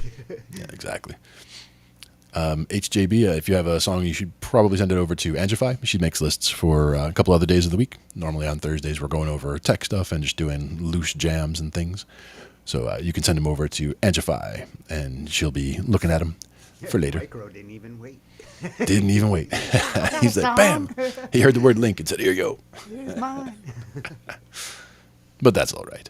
But no, this is more of a talking about music thing. But don't keep posting it. Oh yeah, that's not cool, man. I'll That's tell not you cool. what, I'll pop it up in another tab and check it out after. But don't keep posting it. Mm-hmm. Anyway, I had a couple others that we were just gonna mention real quick. The Venus Theory, we had talked about him as well. Again, this was for I forget if we'd looked at the last two here a minute ago or not. But whether it was chord progressions, whether it was free plugins, whether it was some theory stuff, hardware stuff, he's got things kind of broken out into sensible categories. Yeah, and he does like the spicy music, you see. Yeah, spicy minor. Yep, right there. Change one note. I didn't even know minor could be spicy, but Yep, instant movie score right there. It's always good. Dramatic, cinematic chords. I saw that. Yeah. Score video, great one. Exactly. And that's where, again, any of these, like, I could lose a whole day on any of these sites, just, going down a rabbit hole of watching all these videos and playing along with things, learning things, just all kinds of good stuff. And this is, again, Venus Theory is the page here. Yeah, and he does have some great stuff on VST plugins, too. Anybody that's exploring, cool VSTs that are out there, he's got some great ones.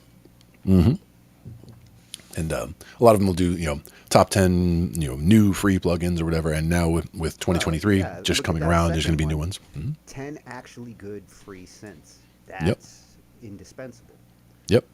And that was from 2 years ago. So that was free synths from 2 years ago. And there's, there could be a lot more since then. And again, there's new posts as well. It's not all older posts, but a lot of them are things where when they're that, when things like that or this, there's so many good free plugins, and having them all categorized or collected in one place Makes it a lot easier to be able to put together a good collection. Yeah, and even a couple of years old. I mean, synth technology has not really changed drastically, in the last 10, 15 years.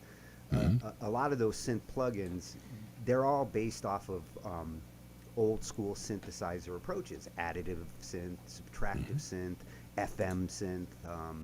They're all built off of basic engines that have been around going back to the 60s and 70s. They're just free now.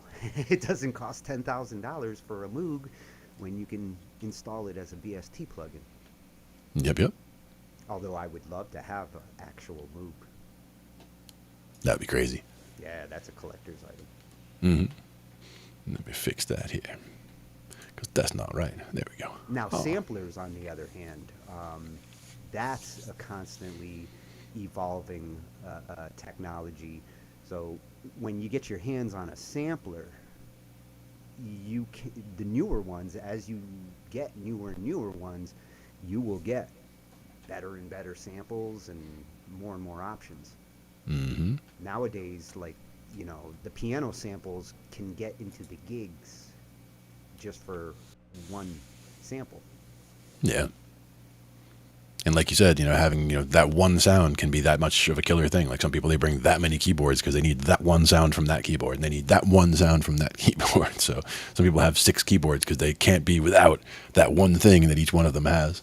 See, I'd be happy with 3 on stage. Main one, with the weighted keys. Secondary one, basically the baby version of this with the more plastic keys, and then a tiny little one, like if you can see this, Yep. that would be off to the side and basically like a little controller. Yeah, see? The Axiom. Everybody should have one. They call those phrasing keyboards. Yep. They're useful for feeling out like a melody and coming up with a phrase. And in the case of that Axiom, it has some awesome little pads to it. The other thing, though, is that the size of the actual keyboard. I mean, if you look at it, it's like my hand is already like... Oh, you got a penny in there? It sounds like it, right? That's in the battery compartment.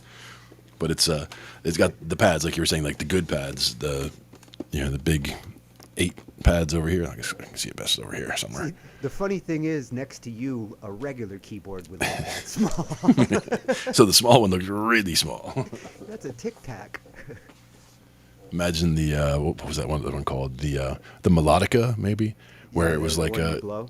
Yeah, where it's like super tiny. It's almost like the size of 2 Kit Kats. Like it's super small compared to like whatever. Imagine something like that in my head. It's like that would be super tiny. But yeah, that Axiom though, it does have the regular mod wheel and pitch bend wheel. So I mean, it's got good wheels on it. Whereas this Casio that I have up here has the buttons. Not that you bend on a piano, but. See what happens when you bend on the piano? Hey, you got a halo. Piano bends back. Yeah, that wasn't all that well balanced, was it? Oh, that's probably nice still light isn't. that changes colors, huh? Yeah, Careful we with like that one. And that's where is the? I almost got that Axiom. If I had waited a few more months, basically M Audio at the time, they were rebranding the company and starting to make new lines of their products. So I ended up getting like the legacy controller because a few months later they started coming out with those Axioms and the new controllers, which are so much better. Yeah. Let me shift that over here and see if that. There we go. So that way you get the colored lights and the artwork as well in the background.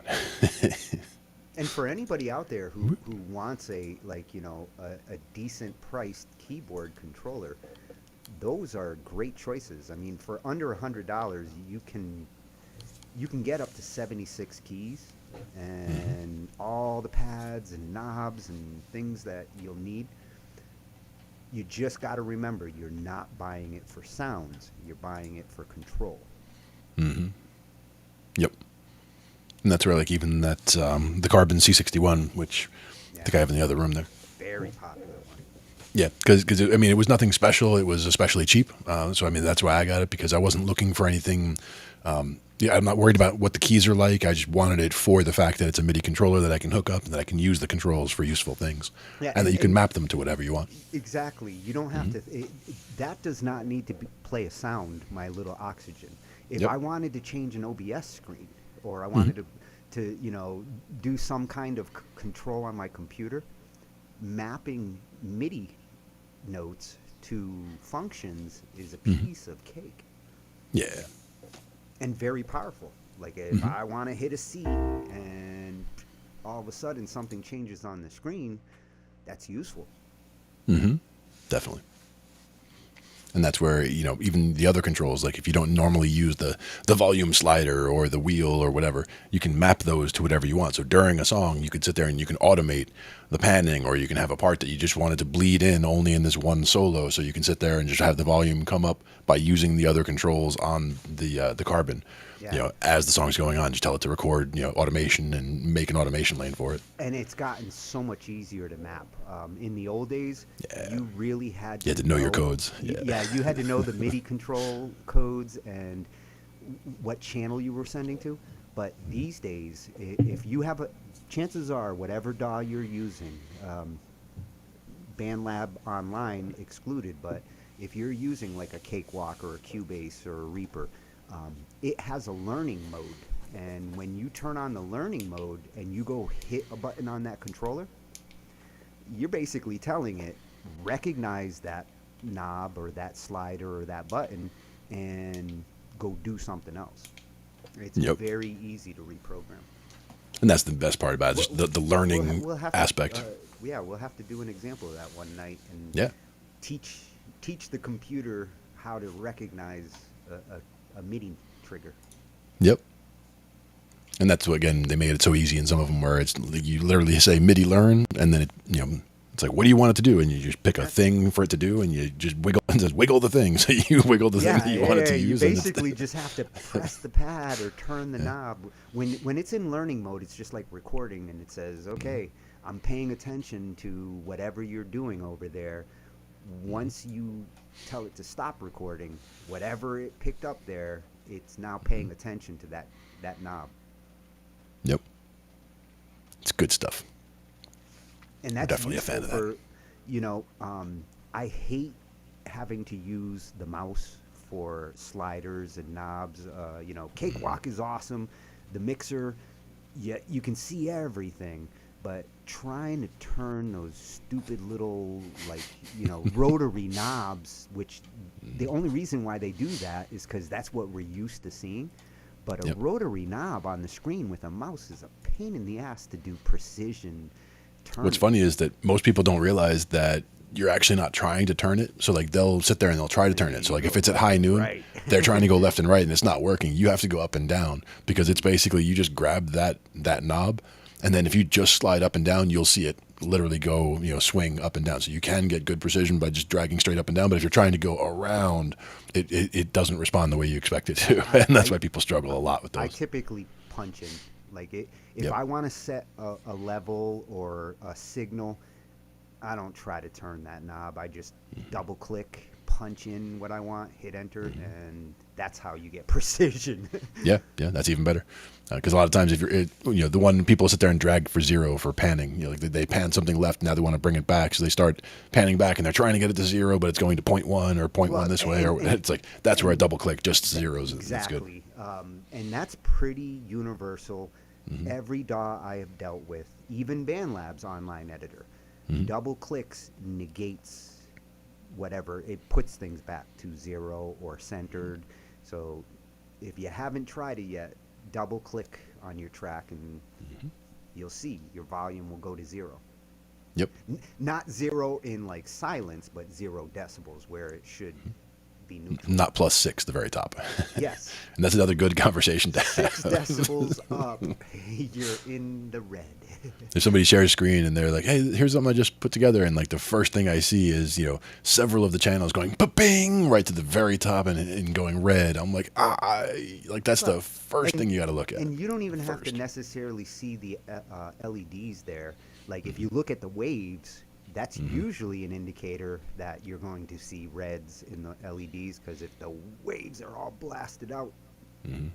I've been faked out that way though. Some of them, like the wave looks totally normal, and it's like, oh, nice. It looks like a nice, well-behaved wave, and you turn it on, and it turns out they had 5 gain stages in the effects areas, so that everything was gaining on top of gaining on top of gaining, and then and then extra whatever, and then gaining again, and you're like, oh my god. And that's where the problem of like duplicating tracks, a bad habit that a lot of people have, especially on BandLab, is they double their tracks.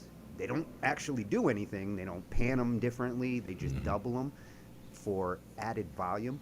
Yeah. It's not the way you want to get I figure it's volume. more presence or more thickness, but yeah, I mean, it might sound that way at first, but you're actually causing or introducing other issues like the cancellation effect. Yeah, you can cause phase distortion. Yeah, that was one we talked with somebody about the other day, where we were going through. And Jason talk about it all the time when it comes to like the hard panning approach, and why if you're gonna hard pan, you have to have separate tracks. Your tracks, you can't just duplicate a track, hard pan them. They will phase distort. They will negate themselves if they are all the way to the extremes. There was one that we talked about the other day where we found a legitimate use for making a copy of a track and using 2 copies of it. But in this case, it was it was a drum track, and there was almost no low end no matter what we did. Like you could EQ the hell out of it, and you're really not getting much out of it. Or if you brought the low end up enough, then it would cause too much other issues in the rest of the track. So the idea was just do like using EQ, we set up a low pass and a high pass. So we set up, one of the tracks, one of the copies this is everything from say 100 hertz down. And the other one was everything from 100 hertz up. So it was almost like doing a crossover. Yeah. And then we were able to put separate effects on the low one. That's a legit reason to separate and have those 2 tracks, one that you can focus on the low end and one that you can focus on the high end. And we could bring the volume way up on that low end without bringing that sparkly high end like way out in your face, which was the problem originally. If you were trying to turn it up, even with EQ, even bringing down the top end, and there was no good answer with the one file. But by making the one copy and doing that and saying, okay, we're going to deal with the low, portion, only the low, whether it's the bottom 100 or 300 or whatever, just the low end, and then deal with the high end separately. And we did that, and then all of a sudden you also now have separate volume controls for the bass versus the high end of everything as well. Yeah, and that's one of the tricky things when it comes to EQing a track. You might want to fix something on the low end, but if you fuck up the high end to fix the low end, then did you gain something? Yeah. Did you improve the track? So having that kind of scenario where you do have a bass track that you focus on the low end, and a second track where you maintain the integrity of the high end, and blend them together. It's also one of the issues with the fact that a keyboard track, if you have a full range keyboard, you can cover a lot of ground. You can get that covers a lot of sonic space. So you're interfering with low instruments down here in the low end. You're interfering with high instruments up at the high end. You can interfere with everybody because you can be all over. Yeah, you can be all over that spectrum. That's the other thing about the weighted keyboard I have is a full 88, where this is only a 61. So this is my full range on this one. Tell me when you're trying to do like Chopin and shit like that 88 is necessity. Well, the problem is the first chord of that Chopin is right here, and that's my pinky on the lowest note that I have on this keyboard, and the next chord is supposed to be all the way down there. So I'm supposed to be down another. So they start is on the C. Yeah. Well, normally, let's see. The first chord is like that, and then the second one it comes down to that F. So it's like you're coming down an octave more from this. So top one is going from G to G. And these are C to C. I think there's G in there. I have to go back through it again. But the second chord definitely drops to the F, and then the G, and then the C. from the A love flat. the choice chord there. Yeah, it's definitely a good way to do it. But I definitely need to. I haven't worked on that in a couple weeks, so it's like I'll have to get back to it. But that one definitely works better on the 88 because, like you said, or like I said, that first chord, you're running out of space already, almost immediately.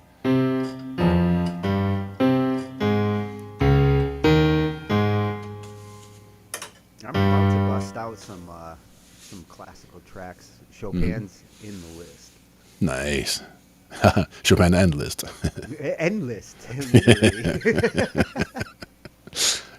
Got to get him in there when you can. Maybe Ravel. Now Nice. that she reminded me of him. About Mendelssohn. Yeah, it's been decades since some of these composers since I've looked at them.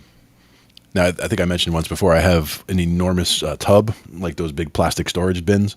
I have one of those that is completely chock full of sheet music in the other room. And I'm sure there's a lot of Chopin in there, but there's also probably a lot of other things too. So I have to start digging through that. Yeah, when I moved, I ended up cleaning out I had tons of sheet music books throughout like the 80s and 90s. Before the internet, like that's how you had to go learn. Yep. And that was the thing is that, whether it was through books or whether it's through just downloading, some things from somewhere. Well, for me, that's where. Now I love MIDI. Yeah. MIDI has replaced sheet music for me, and Yep. anybody who's confused as to what MIDI is, it is digital sheet music 2.0. Yep. Basically.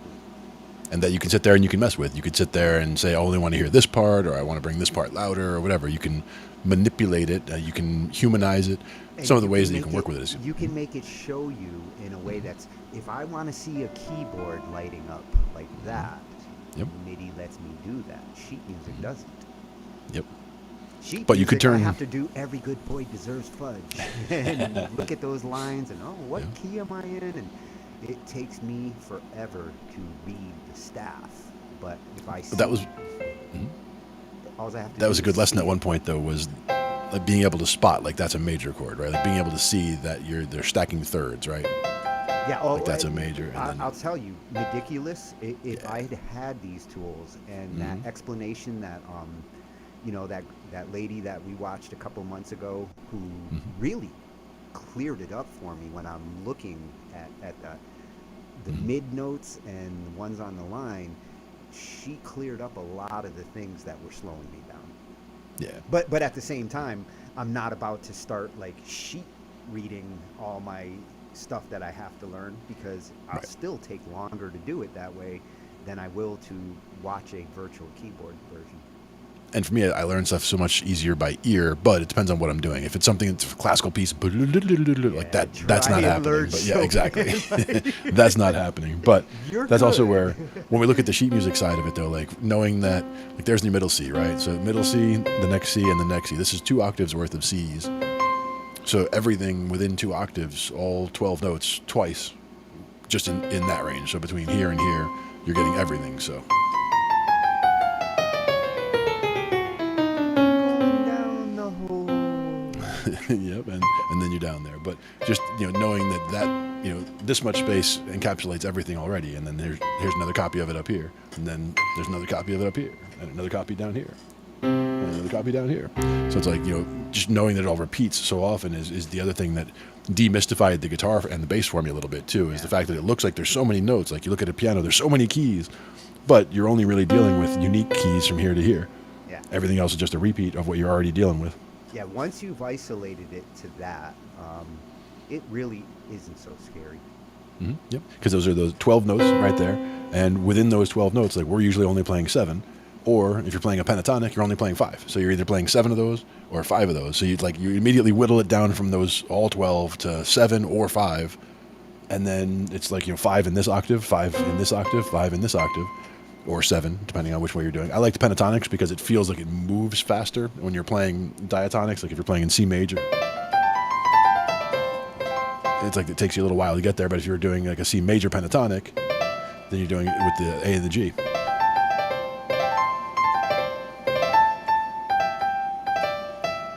And it sounds more melodic too. Just you could stop anywhere. So are you throwing an F sharp in? No, Nope, you're still playing in C, but you're just skipping the F. Yep. Basically, I'm using my left hand on these three and my right hand on these two.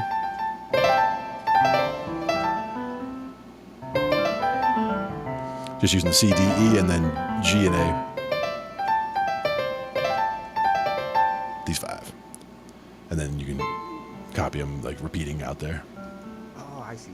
No B, no F. Nope, no B, no F. Yep. Yep. Ah, And you can run that up and down all day. I'm gonna learn. And if you land on that C, a lot, that's making it a C major pentatonic.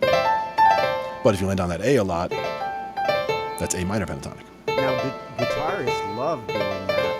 Yeah. Why? So do singers. Is it so easy on the guitar that It's like both- just natural? It's both easy and it's one of the first things most people learn. So it's kind of like coming home to mama in the same way that on the keyboard people come home to C major or A minor when they want to, or at least I do, when I want to like Same here. internalize something. I'll just, because it makes it the easiest way to say, hey, I just only want to focus on the fact that what the intervals are, like how this melody line goes or whatever. And knowing that all the notes are right there between that C and that B, I could say, okay, well, let's just use the 7 white notes. And we're already working with C major or A minor, and that way we can just narrow it down and simplify things, not deal with any black notes or have fingering issues with all that stuff, or stuck notes over. I was going to there. say, I don't know what you did between that D and that E, but There was a B in there that was not happy. There was a B in his bonnet. That one, but over here. I told But you it's that B fixed. was an asshole. B is an asshole. But that's the other thing, is if you wanted to even mess with that, like the whole why is, or how is that working in, like if you're playing in a C major kind of thing, you're doing a C, an F, and a G, and then that B comes up, that's the B, the D, and the F. It already sounds unsettled, and if you threw that A flat in there, because that's the one where you're getting that mystery, yeah. When you add the A flat, it actually sounds better. Yeah. And then and then the B and the D and the F above it as well. Because now you're just basically doing a copy of everything, continuing that same thing. This is all stacking minor thirds. So you're going a minor third from B to D, from D to F, from F to A flat to B, B to D, D to F.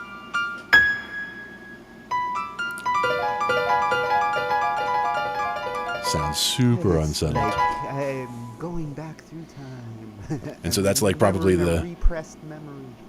That's like the most discordant or dissonant chord in the key of C major. So C major, you're normally dealing with your C major, your D minor, E minor, F major, G major, A minor, and then, which again, that A flat doesn't normally sit well, so that's why you would normally do it with that A, which also doesn't quite work. And now that I think about it, that has gotten used all over the place in like classical soundtracks. When you think about all those like piano compositions from the like 30s, 40s, 50s that were in cartoons and things like Oh that. yeah, I mean, I love that. They were using that B all the time. That was one of the things that for really got those me. moments. Probably helped get me into cartoons or helped me stay into cartoons. I mean, I love cartoons Tom my whole and life, but Tom and Jerry is one of my had favorites. Some of the best musical cartoons, and obviously, Yes, Bugs, Bugs and Elmer did an opera. Yeah. The Spear and Magic Helmet, yeah. Oh, dude, it was one of my all-time favorite episodes. The Barber of Seville, yeah. That was some classic stuff, and it was great that it was introducing classical themes to a wider audience at that point as well. Yeah. But for me, I'd already been introduced to all the classical themes. I already had classical music in the house from before I was born. It was always radiating piano music throughout the house, and it was always Yeah, unaccompanied, you're just the lucky. piano. You're So- lucky that you had that parental influence there. Classical music didn't. Cartoons, yes, actually first got me interested in classical music, and when I failed at playing guitar and I couldn't play Iron Man the way I wanted to, going to the piano, Beethoven was, like I want to play like that on the piano. Nice. And you start working it out, and that's the thing is, whatever draws you to it or gets you motivated to start into it, the tools now are so available and so user friendly at this point. Like if you have something that you seriously want to learn, there's really no reason why anyone shouldn't be able to learn whatever it is they want to learn, because the resources are out there. It's just a matter of connecting you with a resource that works for you. Like you have to find a teacher that speaks to you essentially when it comes to all the different gurus, because you can find 50 different guitar teacher channels or bass teacher channels, and you'll find people to recommend all of them or any of them, because whatever worked for you is what's important. If you find that right video that shows you the notes or the chords, that's why I'm thinking of like starting to do that with my stems. If that's useful to learn the song, why not? Absolutely. The whole reason why I'm doing it is hoping to get people to learn these songs. If that extra step makes it that much easier. I mean, right now it's primarily the stuff that I cover is for singers, but I get tons of guitarists and drummers and bassists that like want to do stuff on top of those. And that's why they ask me, like, can you remove the drums? Yep. And that's what I like is now with you don't the MIDI. have to ask. All my future tracks, Yeah. the drums will be a track in Nice. the future. Nice. You're able to pull them right out there. Yeah, Sweet. yeah. It's been the biggest request in the last 3 years. Hi there, Jati. Or that could be Jati. Jati? Or Jati. It's pretty. Never sure when my if my chat's falling behind or if it's now, so that could be from like 45 minutes ago for all I know. It's tough to keep track because when I have the volume turned off on the show, it makes it where the chat doesn't always update quickly. I'm just grooving with those aliens. Yeah, I do like that groove. Let's see, is that more of a world pop kind of a groove? I think they agree. Yeah, world pop. The little guy definitely agrees. He's definitely digging it. The big guy is a little confused. Soul ballad, that's going to be too slow.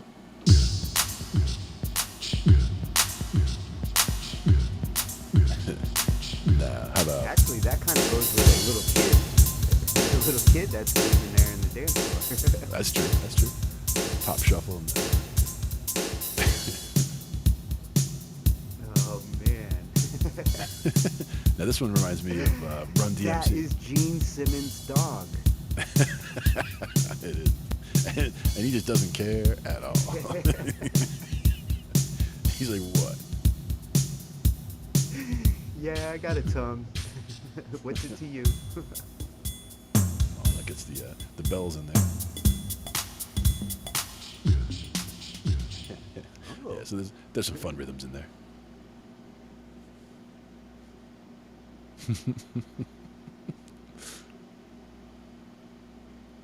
The cute puppy. I Always feel good. like that dog. So the question was, Oh, jeez. Okay, that's fucking adorable. yes, it is. A little baby. Well, he's like the Little Rascals dog. Yeah, he is. Now, was that Spot or Spike? Or what was it? No, not I Spike. think it was Spike. Was it Spike? So I was thinking whenever I hear about Spike, I'm thinking about Tom and Jerry being chased around by Spike the bulldog. Or those two dogs in the cartoon. What are we going to do today, Spike? Shut up. Yeah, there you go. Following Spike around. Yep. The little yippy dog is the one I would call the little one there. But that one is adorable for sure. I saw a video the other day of a cat meditating. It was cute as anything. Aviva's cat was watching while she was doing a meditation video. Yeah, if it's Aviva's cat, it's got to be one of the most mellow cats in the world. Yep. My favorite thing about it was the fact that, like, while the cat's sitting there, it's just, sitting there in the sun, eyes closed, just hanging out.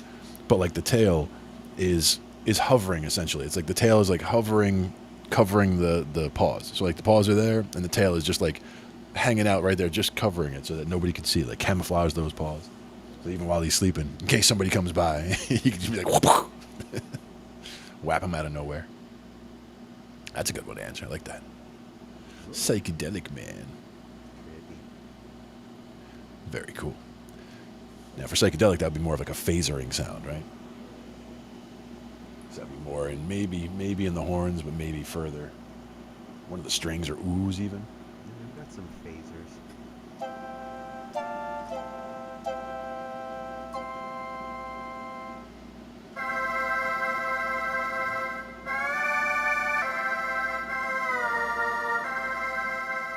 I do kind of like the button for the bend, but it's definitely an artificial sounding bend. Not the ahs are not artificial, but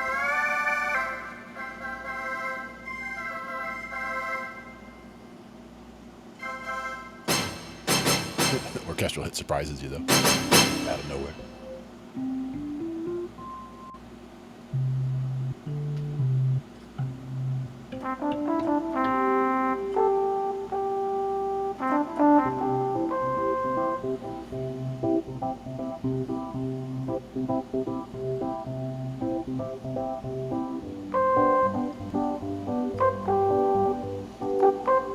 That's a Glenn progression. Yeah, it is. C to G. C to G. C to G.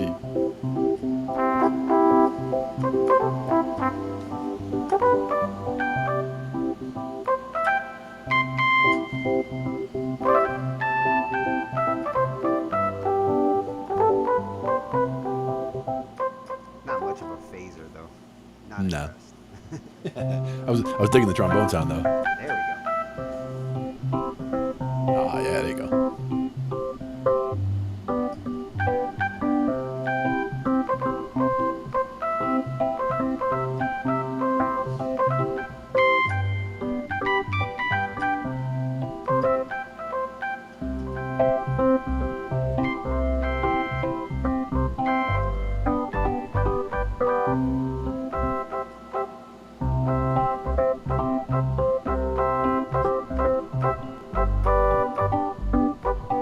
Well, it actually worked better this week. The phasing I was trying to do last week when we were doing that, dead kind of stuff. Right. The phasing is tricky to try to get through the internet. 'Cause Sometimes a lot it's of even the- effect gets lost. And sometimes even the timing of it, where the phasing like adds that little uncertainty to the timing, like when you strike the note as to whether it was right there. It like makes it so it's hard to follow someone who's doing phasing. But it sounds good. I like the sound on that. Yeah, if I do it with something sharper like a clav. Ah, nice.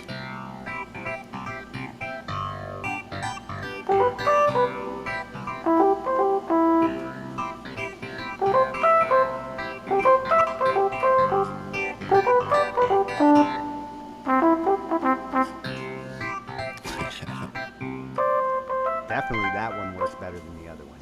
I like that. Yeah, it's a good bounce. The clav is one that I need to spend more time with. It's one of the patches that I didn't used to appreciate. I love the harpsichord, and I never really explored the clavichord. Mm-hmm. Yep. But it has that kind of harpsichord feel. Just works so much better though with where I first recognized how cool the clav was. Again, Stevie Wonder. Nice. Yeah. When I did that track, the clav was a big part of the, a big part of the bass comes from that.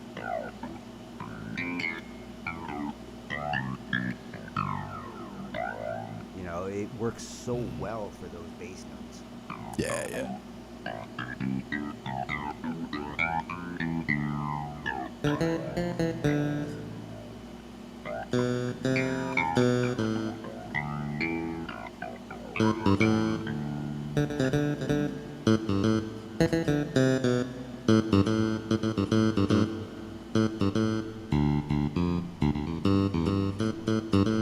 And compared to the harpsichord on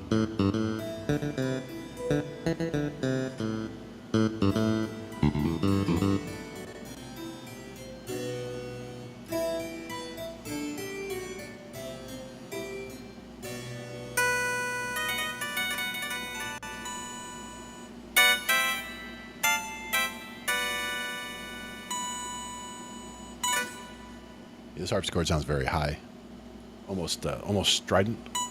I think we've gotten more tongue tonight than all shows combined. It's a theme. I'm a fan of that one, though. That one's definitely cute, too. I'm gonna stick my tongue back out at you. The tongue song. The raspberry song. Only one man dares give me the raspberry. Lone Star. But that would be more of a... There you go.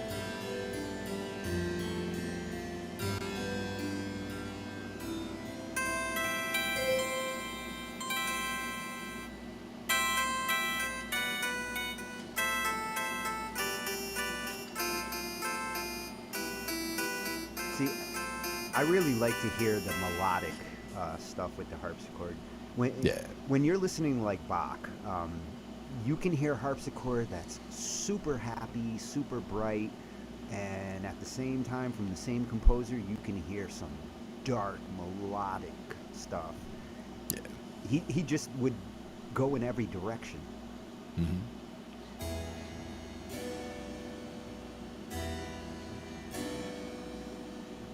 I mean, it works so much better with the minor chords.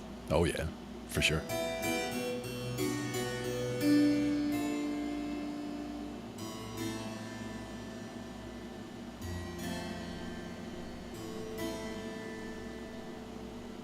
But that's one of the sounds that I've never been... When it comes to this Roland, the harpsichord was not what I bought it for. It's also a style of music thing, too.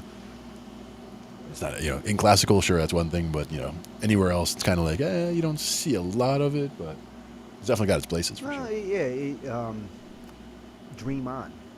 I did a version of Aerosmith's Dream On where I used the harpsichord actually to get the guitar chords, but a keyboard. Yeah. And it works. And that's a good use great for with it, for sure. harpsichord. Yeah, harpsichord and the clav also would be nice for that, sound-wise. It would probably fit that same spectrum, but it wouldn't sound as much like the strings would, yeah. Yeah. I mean, it's not a guitar sound, but at the same time, it fits nice with those kind of... Although that's not Dream On, but... No, it doesn't have to be. Got that same, it's got The that feel. same kind of chord feel.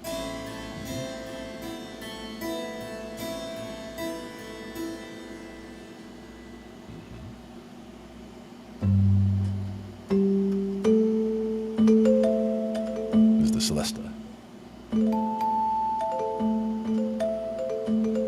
Now, is that one of the ones that you use mallets on? Honestly, I'm not sure. It does sounds like a mallet. Sounds and feels kind of like a xylophone kind of a deal, but it could be being struck by hammers or keys as well. I'm not sure. I don't think I've ever seen a Celesta in person. No, it's a music box. It's got that music box kind of sound. Kind of ringy, yeah. In a good way. Ringy in a good way. It's my Celesta. Nice. Feels like an A minor thing.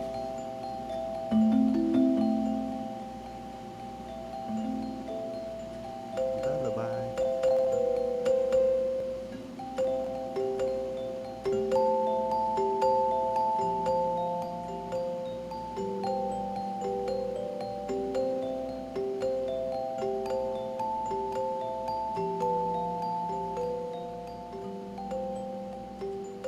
That's the night-night song. Exactly. That's why the little guy wasn't sticking his tongue out. He's just yawning, that's all. He's ready for sleepy time. Well, because he's too close to Elon here, and he's getting a secondhand high. Yeah, he's got that Elon cloud going. I like that one, though. I do like that one because it's got the that whole space theme going on up top. Very cool. And that's a real hit. Mm-hmm. That's There not you a go. toke. This is a toke. I'll show you a joke. Excellent. But that was the Celesta. What about the Glock? The Glockenspiel. More of a That's ring, but that's another one that you have to you have to practice that silent approach with the Glock. Otherwise, Yep. you you could fuck people's ears up. That's where kind of like tubular bells. Like there'll be a certain song every now and then that you use, but for the most part, you're not going to be fitting that into much unless it's an accent. The other thing is like it can also be good for things like discordant sounds. Like if you want to do like a C and an F sharp, using that tritone to get that alarm bell sound going. Well, surprisingly, you know, every now and then in my covers, tubular bells come in. Yeah. Metallica, AC/DC. The ones you wouldn't Jet. expect, but yeah. Yep. Ah, there you go.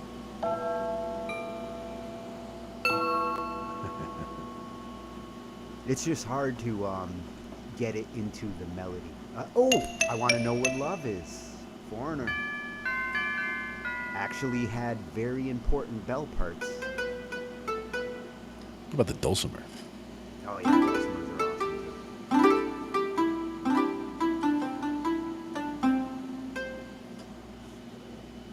Oh, there's my glockenspiel. Again, not what I bought this keyboard for. Yep. So sharp. Mm-hmm.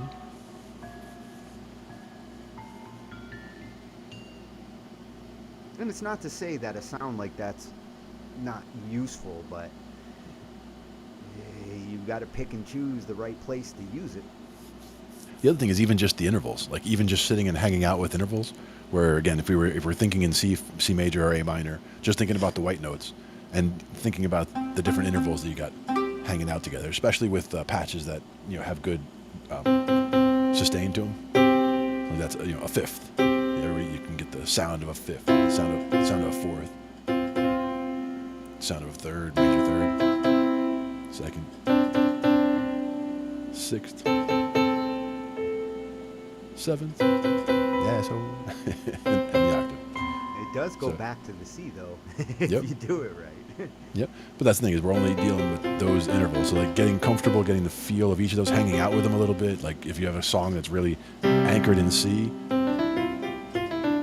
try starting and ending phrases on C. Those are always going to sound good. That's the real key to feeling it out. If you just sit on that C.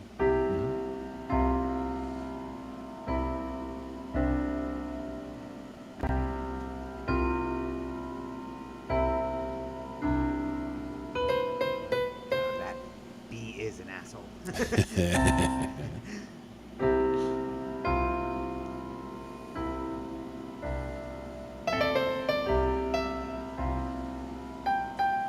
Trying to throw that sixth in there.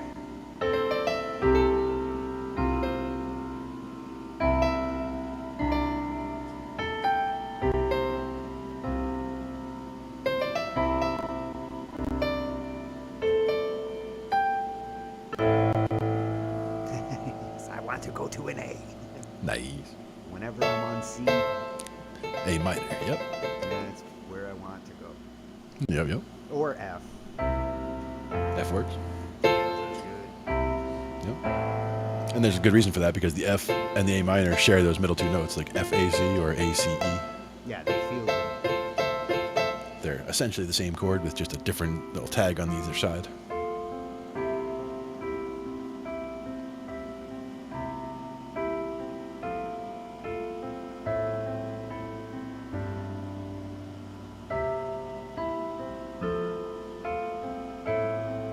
I think that actually might have been a song I was playing the other day. Oh yeah, those chords for sure. Yeah. C, one of F, the A ones I minor, was- and G are definitely a Yeah, I was good trying to figure out a batch. song. I think it went like that.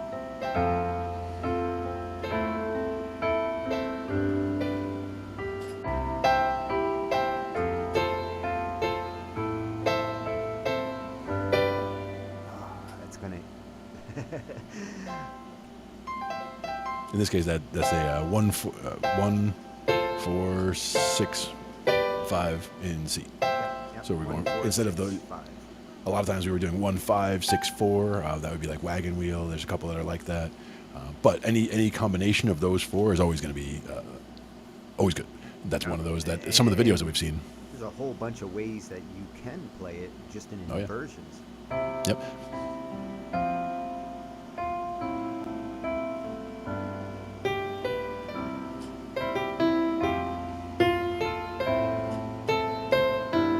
Sounds really nice with that inversion. Yeah. You start with the first inversion on the C, it really just makes everything easier. You barely have to move. Just a little climb and then a drop. Yep. Or if you start with the root inversion on the C.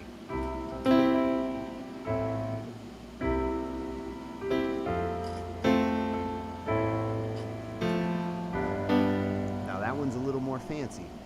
And even though it's harder to play, it doesn't sound necessarily better. The simple approach sometimes is the best sounding one. Yeah. I'm always a fan of simple.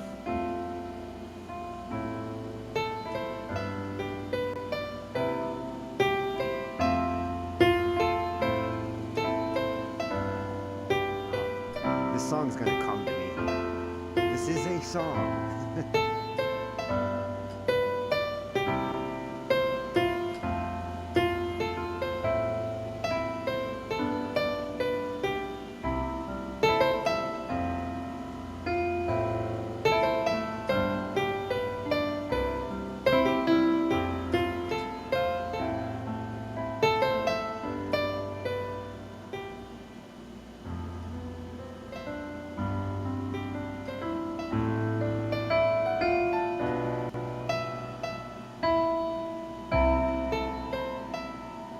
Try to get a little build up. Nice. Very cool. Well, I do like think the we piano went sounds. I think we went over our hour mark.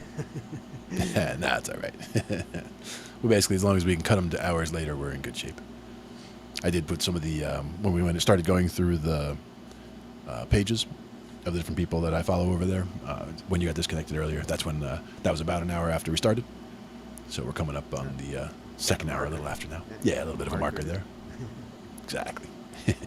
And even if we were just to reshare some of those again, would be another good marker. Be able to spot that from a distance. But we could also do a song if you wanted to, or play our intro song, whatever you want to do. We got time. Nobody's kicking us out just yet. And I still got some beer. You make the call. Oh, what do you got tonight?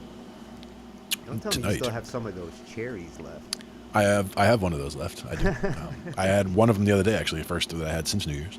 But these are Oh, Yingling, Yingling huh? Golden Pilsner. Fancy. Brought to you by Yingling Golden Pilsner. Good. Not officially sponsored, but I would be interested. Well, the more you drink of them, the funner it is to say the name. This is true. Yingling. Yingling-a-ling-a-ling-a-ling. Exactly. And then the question becomes, what is the silliest sound on that keyboard? Oh, I've got some silly ones. I mean, like the guitar harmonics. I mean, that's too high. Way too high. And that's not a harmonic.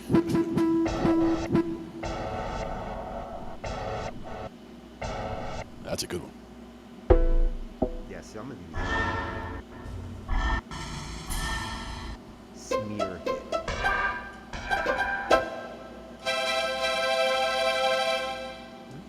Drum strings aren't bad. For the harp, I just have to. Because that's how you have to do it with the harp.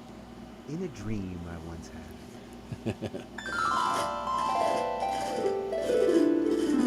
The land of make-believe.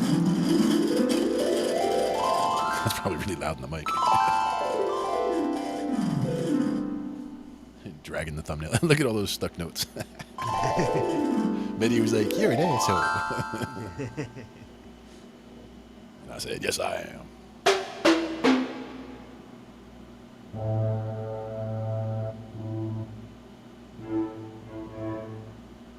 Surprisingly, I don't have much on the trem string side.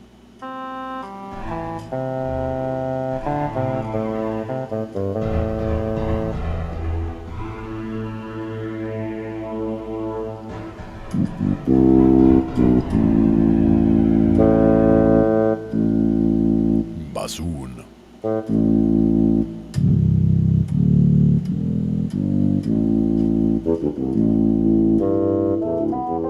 The bassoons are actually in sync with each other. Yeah, that's not a bad sound. I like that.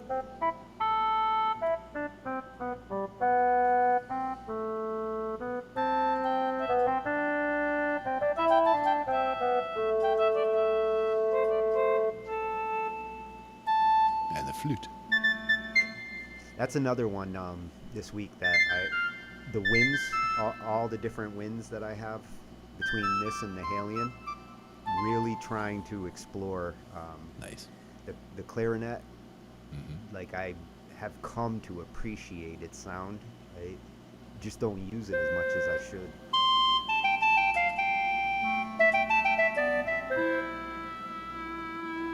Nice. There's almost some effect on that. Almost like if you were pushing it harder, it would be like. Wah. Yeah, well, this one I think it has a little bit of pressure sensitivity to it. Nice. And that's another thing I found. I'm working on a song about bass. Nice. It's literally in the Yeah. title. Bass. And one of the things that this track has that I haven't seen before for MIDI events is the breath event. Like I've seen it before, but the way that this one utilizes it for the vocal tracks, it actually uses the breath MIDI event in a way to simulate the way a singer would sing, except Nice. it's to a flute track, Mm-hmm. Yep. and it's Sweet. very useful. Putting that space in there. That's one of those that Victor Wooten talks about too, and for bass stuff, and a lot of other people do, using space in your solos, using space for when you're doing lines. It shouldn't just be like you got to leave space in there. Guitarists do it, bass players do it, keyboard players do it.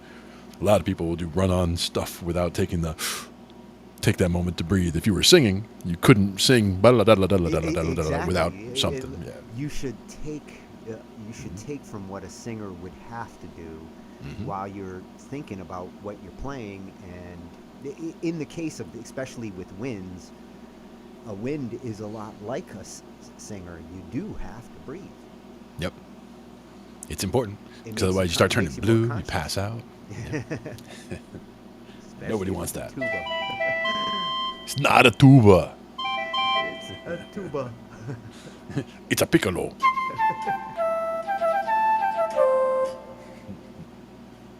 Or a recorder. We had the recorders the other day. Yeah, the piccolo is another one that I got kind of gypped on. But I do have some cool flutes. This space flute I use all the time. It's got good breath to it. And the weighted keys definitely affect the Yeah, breath. yeah.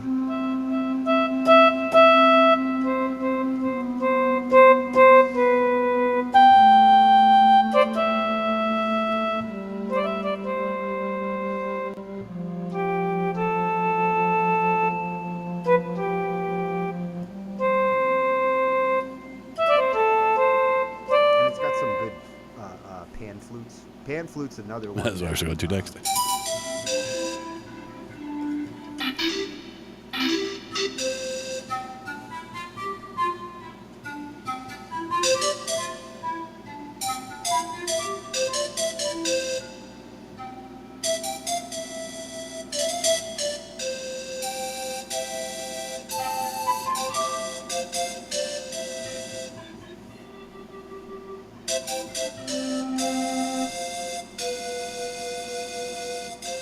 Oh, do you have a Zampona?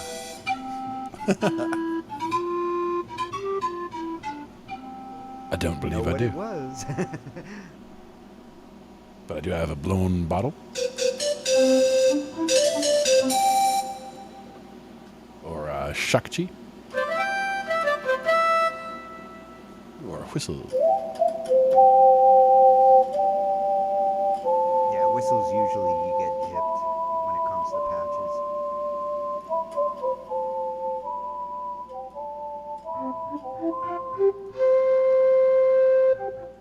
But you don't get gypped on the ocarina, though. It's just very quiet. Now, an ocarina is a wind instrument, right? Should be. It's also a Legend of Zelda instrument. Yeah. That's right. You had to find one in order to actually get into certain places. The Ocarina of Time. Yeah, surprisingly, I don't have an ocarina under my wings. And then I got to do my square waves and saw waves. Oh, I do have an ocarina. Ah, there was. It was hiding.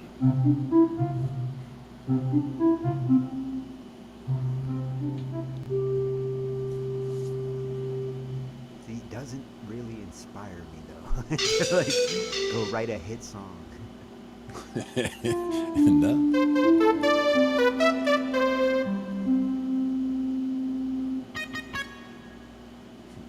That's a good one for Black Keys.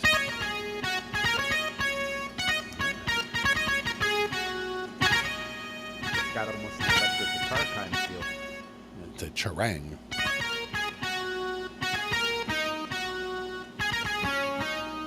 Now, the charang is one of the, when you go look at the general MIDI, for those who want to understand like the essential synth sounds that you should know, there's 127 of them. The whole general MIDI standard.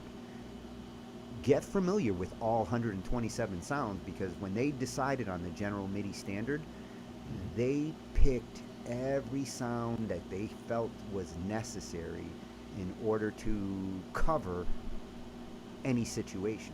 And for the most part, it does. And the charang is an important part of the general MIDI. I think it's 117. Oh, fancy, fancy. Yeah, I've actually got some of the presets memorized when it comes to general MIDI. I mean, the easy one's a piano, 0 0 0 1. Yep, exactly. And then usually electric piano right after, right? Yeah, 0 2. See, and then organs are nearby because they're also keys. Yeah, the way they organize them, the keys take up like the first 10, 15. Then it goes to, I want to say, guitars. That would make sense. Yeah. And then basses. Then it starts to go all over the place, strings. But they are categorized and grouped in a way that you get to know like which sounds are essential. Exactly. This one's called New Age. Feels like an organ. It does, with a little bit of a chime kind of at the beginning.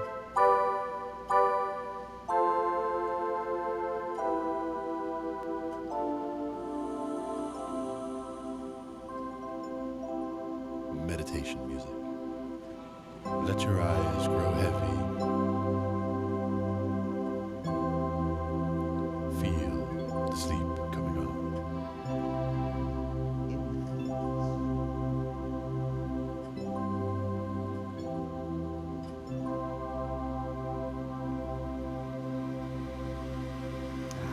The little wave.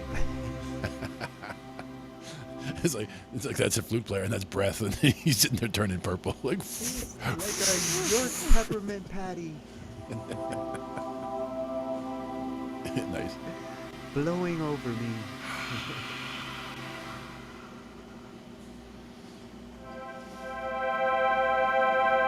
I got my warm pads.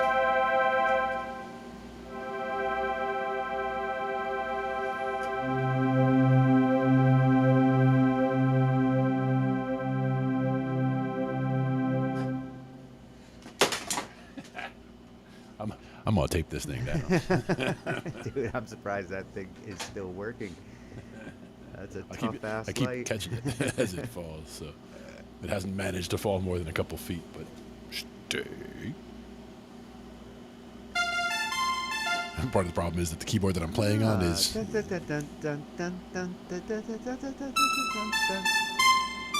you go.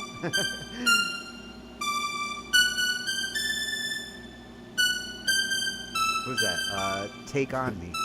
Yeah, yeah.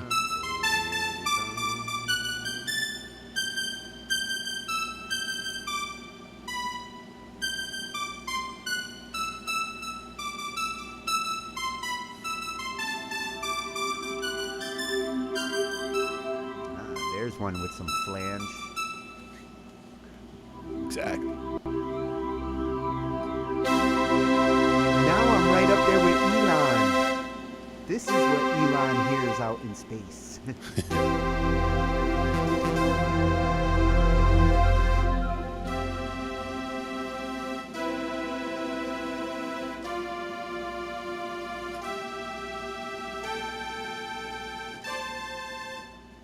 I'm just watching that light. It's going to fall again any second. I know it. As I'm touching the mouse, it's like, oh, no. Maybe it's okay. It's not in a very secure spot, I will say. You got to clamp it down. Yeah. But I don't have to. I can just catch it every time it falls. You should. It's not going far. Well, the idea is that, like, the main camera, like, being here, like, the light should really be, like around that sucker. But that would put it, like, right in the top and middle of my monitor, and there's just no way to have it sitting there well. So I'll figure something out.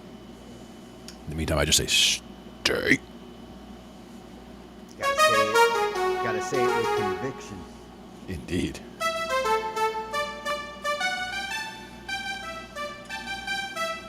Man, you figured that one out fast as shit. I used to play it.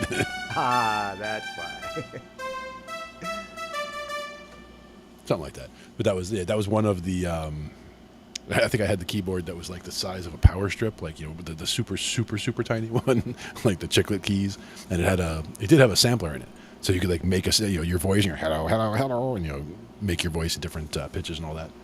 So it was a fun little synth, but it had almost nothing in it. But it did have a sound just like that. It almost sounded more like that sound when if you blow up a balloon, and then you let out just a little bit of air, and you get that squeak sound. That's what the sound. Yeah, that's what it sounded like on the keyboard. So, like, I had, like, that sound going on and playing that line. I was like, oh, this is so cool. Yeah, but that was before I really knew much about how to that play. patch is pretty spot on. Yeah, polysynth is this one.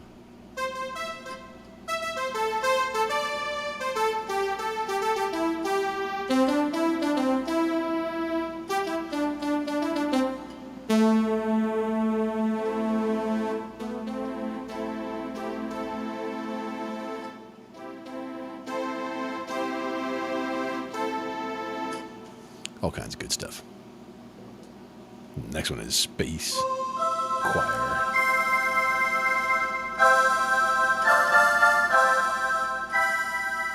Space Choir is another one that goes under General MIDI. Yep. It would have to. But Bow Glass. See, now that one can be useful.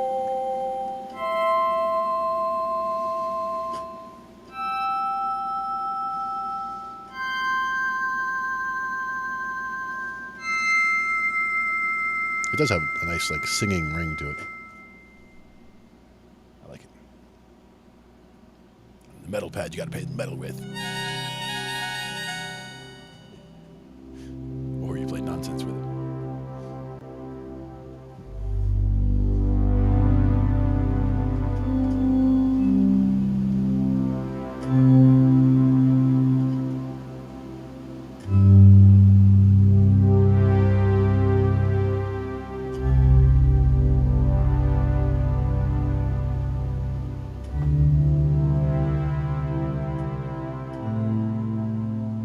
Bobby, we're sending Elon to space.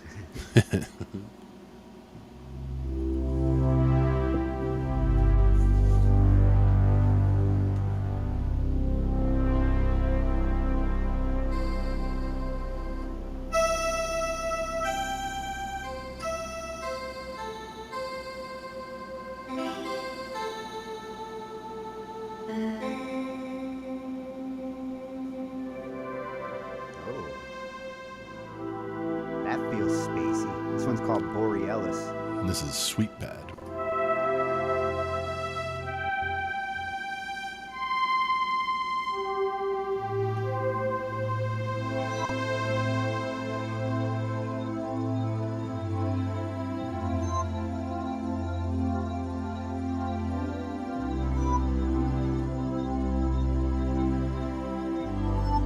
got some cicadas in it.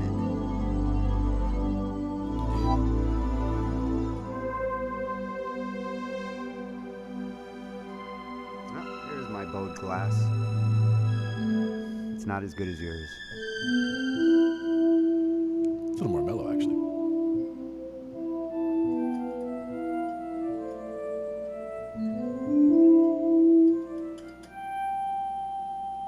Soundtrack. This is another General MIDI sound effect. For some How about reason, raindrops? they considered this important.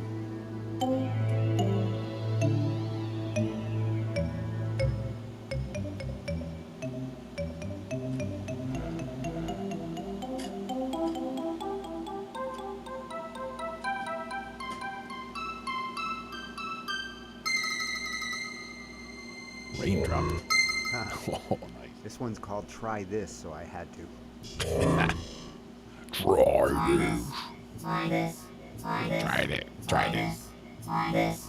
Try this. And now I found soundtrack. Try this. Actually, I think it's saying tight ass. Try this. Try this. Try this. Try this. Try this. Try this. Or coitus. Try this. Crystal. Atmosphere. Now there's a silly sound for you. Indeed. I could see using this one.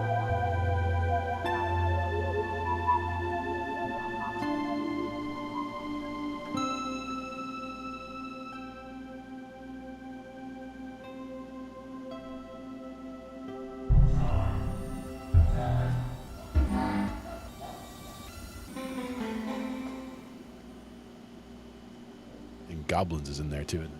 Yeah, Goblins is another General MIDI one.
Sitar sounds nice.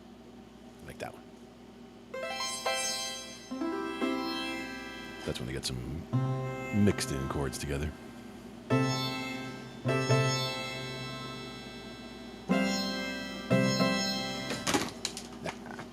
And the light goes down. Too bad. It's gonna have to hang out a little bit longer.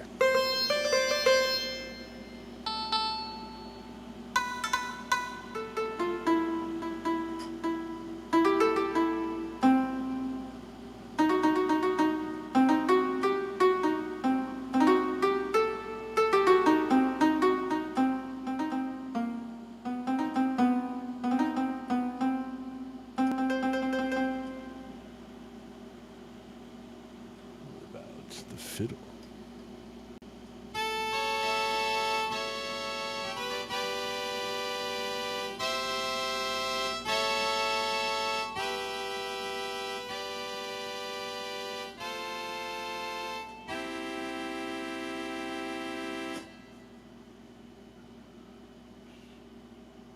Different rhythm.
Starlink bounced and you went on a cruise. I did. It's under 16-beat one. I was doing it in D major. Hey, you got Basically. astronaut into the group. Nice. Dancing around. And that was. I could dance more 16 like beat that than that. That's true. That's true. We need those aliens back dancing again. Hey, Salvador. What I like about that especially is just the fact that it is kind of just repeating the chords a lot. So like that whole G. Nice little easy bass part. G. I think the first time I went to the A first, and then the G. Either way. Just because those work together real nice. Is it G? I was doing it in D. Oh, D? D as in David with a G and an A.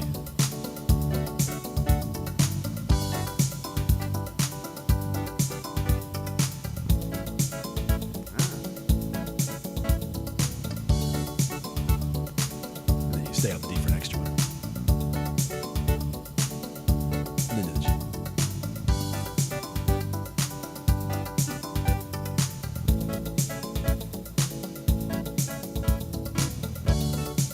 Telling you, you're gonna get me playing the dead one way or another. Yes, I am.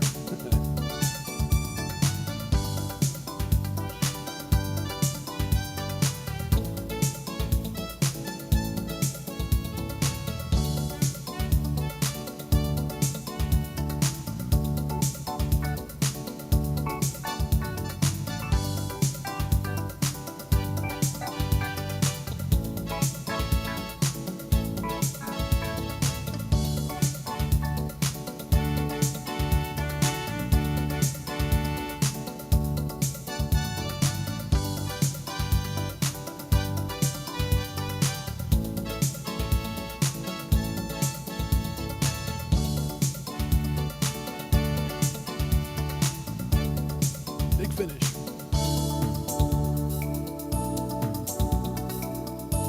Oh, that's very 80s. I love those little built-in ones. Shit, Fun I'm stuff. Trying to find this keyboard sound I have called Funky Funky that would work so perfect with that. And Astro found us some video from Soul Train. Some of those excellent dance moves. Yeah, I love Soul Train. Used to Here's get up 16 on beat too. Saturdays to watch it.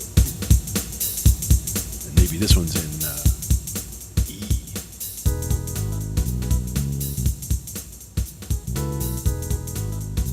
It just hangs out in E all day.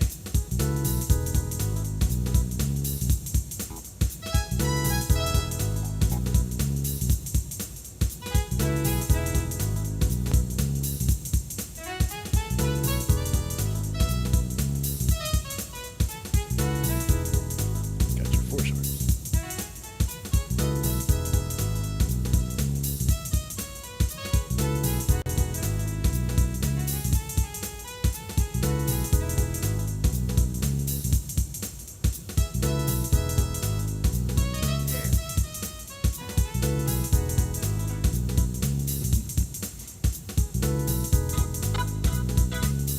There you go.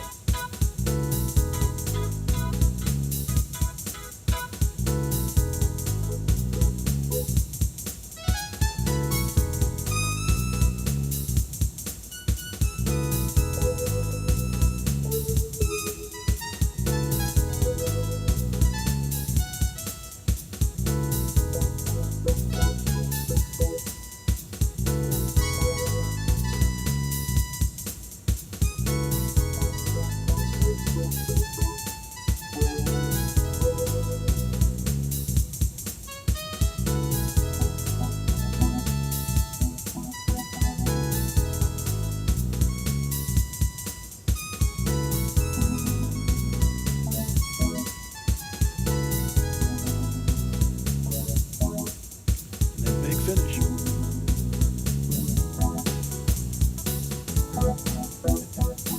Kind of small finish. Or did I miss the Nope. Oh, there. I bounced. That's why. I was like, that's not a finish. My Exactly. Starlink. Yeah, your Starlink's showing red now. Yeah, apparently Elon is spending too much time smoking pot and not keeping my satellite working. Or maybe it's this astronaut here that's busy dancing. Hey, get back and fix that satellite. Yeah, can you check that? What about 16 beat 3?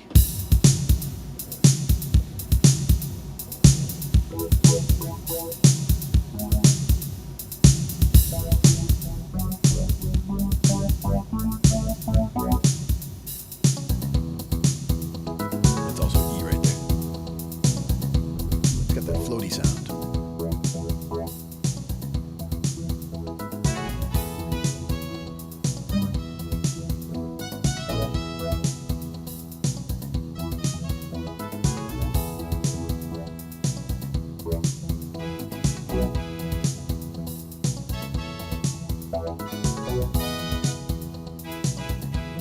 That's one of the places where B major works, using the E. That's what I'm doing. I'm basically bouncing back and forth between E and B. There you go. So if we go to the D.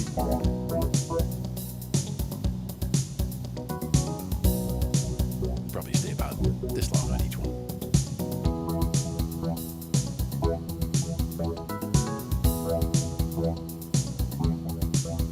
There's the B.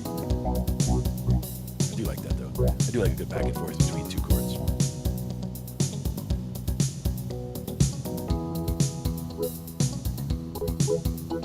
Whole question would be what to be using with it. Could be E minor pentatonic, E major pentatonic. Yeah. I think it's B major.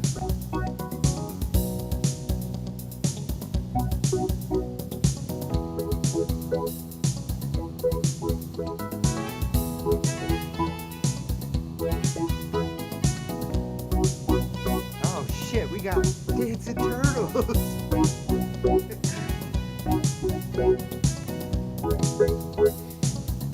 I like that one. You got Kirby, you got everybody green. Ange loves that one.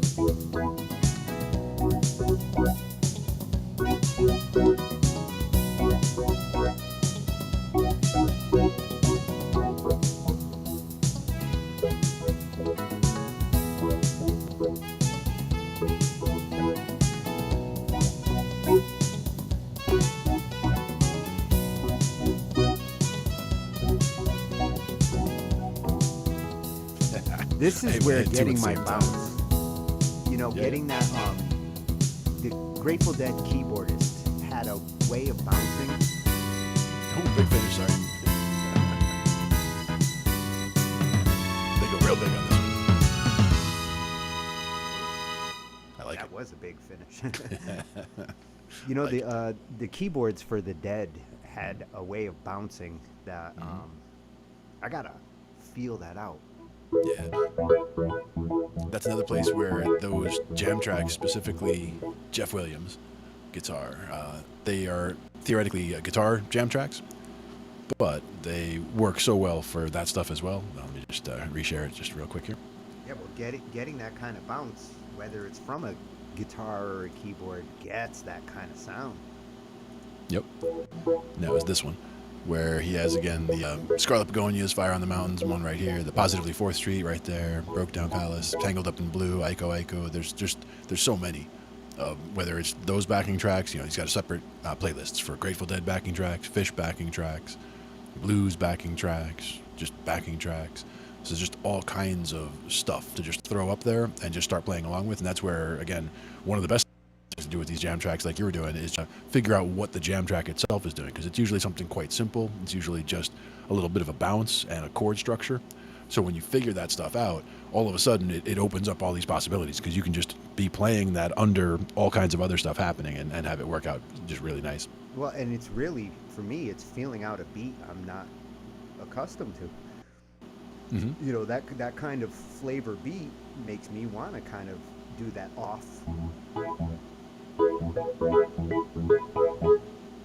It's very different style of keyboard playing. Most definitely. That's what I really need to practice for long periods a day, is that kind of riffing. Absolutely.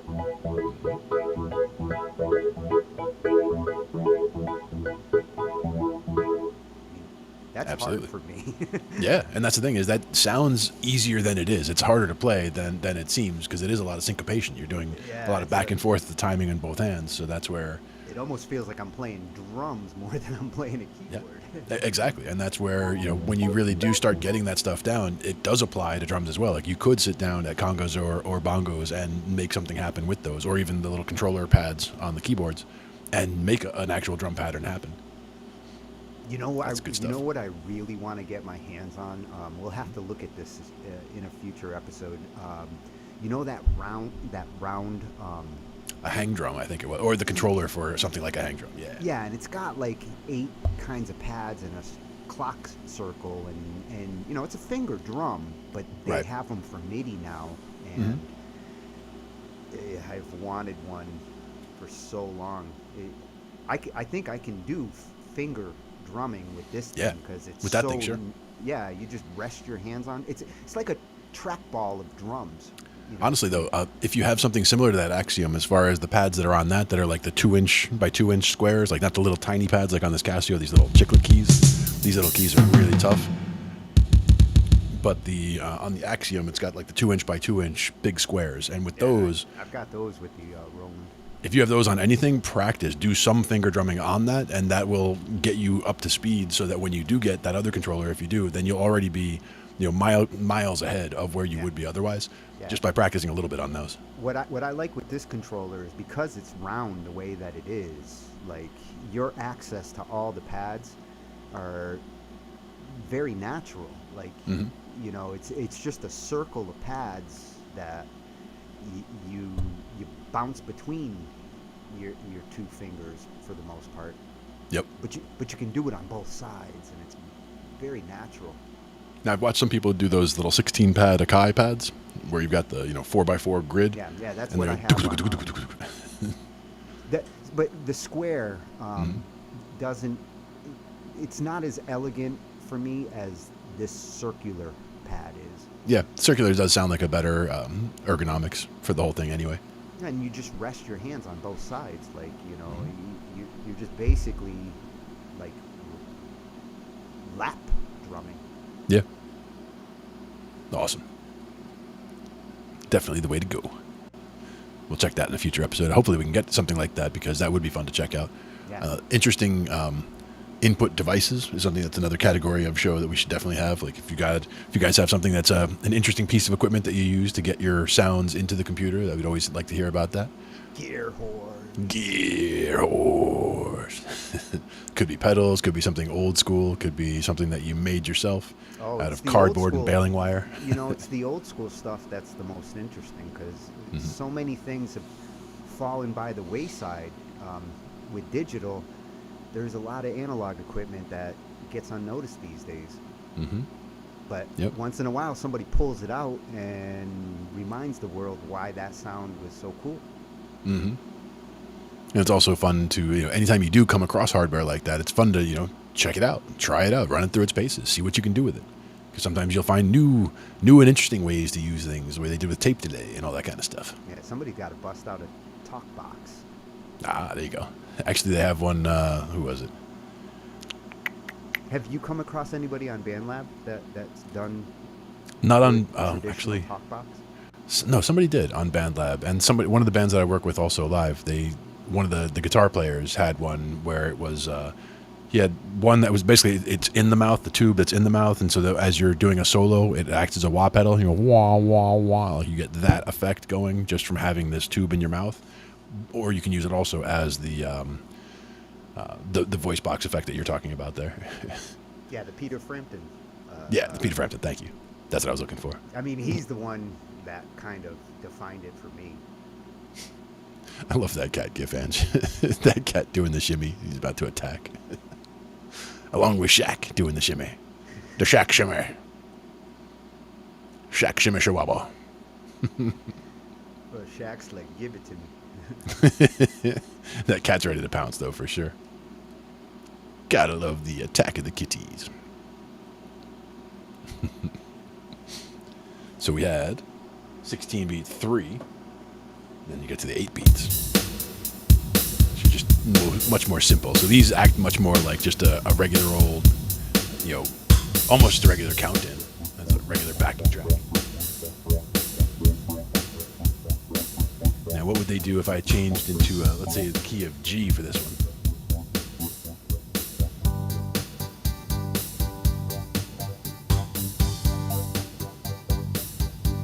And then a C. And a D.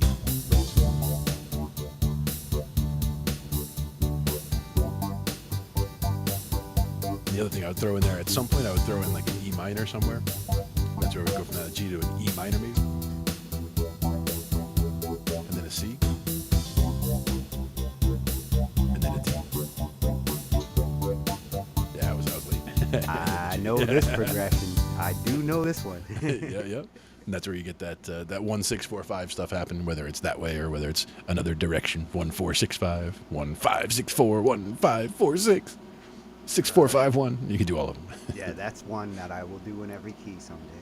Yeah, you should absolutely. That's a good practice for every key also, because when you're doing that too, you can start working in those sus chords we talked about, where you're getting those little enclosures happening around, like if in C, doing the C with the F and the D. And it's the Stand By Me. Mm-hmm. There you go. Yep.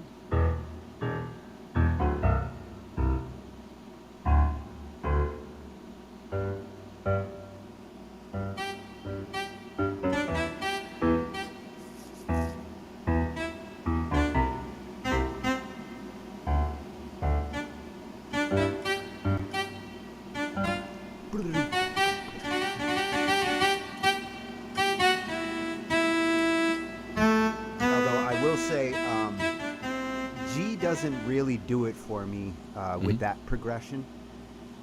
Compared, I mean, C is like, it really does sound great in C, and I think that is the standby.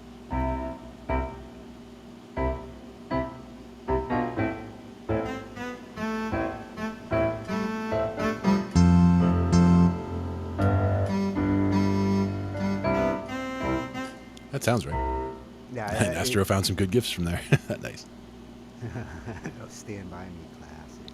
Classic, for sure. On the railroad tracks. Yeah, the only other D.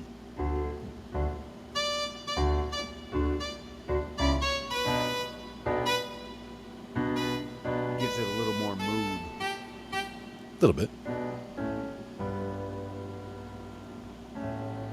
What about 8-beat number 2? You know, if I was playing that slow D, might be my way to go. True. Oh, that's got 80s. I was gonna say 80s written all over that's it. Katrina and the Waves. Yeah, what the hell was that song?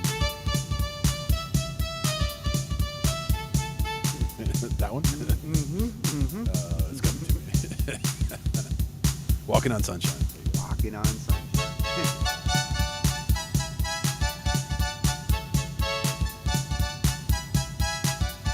Don't tell me this is another one that you played, because that was quick. It's not one that I played, but it's one that the 80s band plays all the time for sure. But it's just a 1-4-5. So you're learning some of these just by Osmosis, just by watching these guys play. You probably just by hearing them, yeah. As I'm listening, actually, I do notice myself doing a lot of active listening when I'm doing lights or doing sound or just roadieing or whatever. If I'm there and there's a band there and they're playing, I'm not always watching what their hands are doing, but I can hear, like, okay, here's the 1, and then I can hear, okay, that sounds like the 4, that sounds like the 5, that sounds like the 1. So it's like, oh, this is a 1-4-5-1, and then I figure it from there. And see, that's another gift of yours. Not only do you pick up like what notes they're generally, or you can see it, and really pick it up instantly, but your memory on arrangements, once you realize, like, oh, that song's also a 1-6-4-5. Yep. That once you start to identify all the songs that are that, it's like, whoa, I just learned 200 songs at once. Exactly. Well, that one that you just did earlier, 1-6-4-5 in the key of C, where you did the C, and then the A minor, and then the F and the G, whatever order that they're all in, those 4 chords. I mean, that's a million songs. That's just in the key of C. It's a million songs, but it's also even more songs if you start counting the, transpose it to D, transpose it to E, like all the other keys it could be in. Once you get past the scales themselves, and you realize, oh, it is still a 1, 5, 6, 4.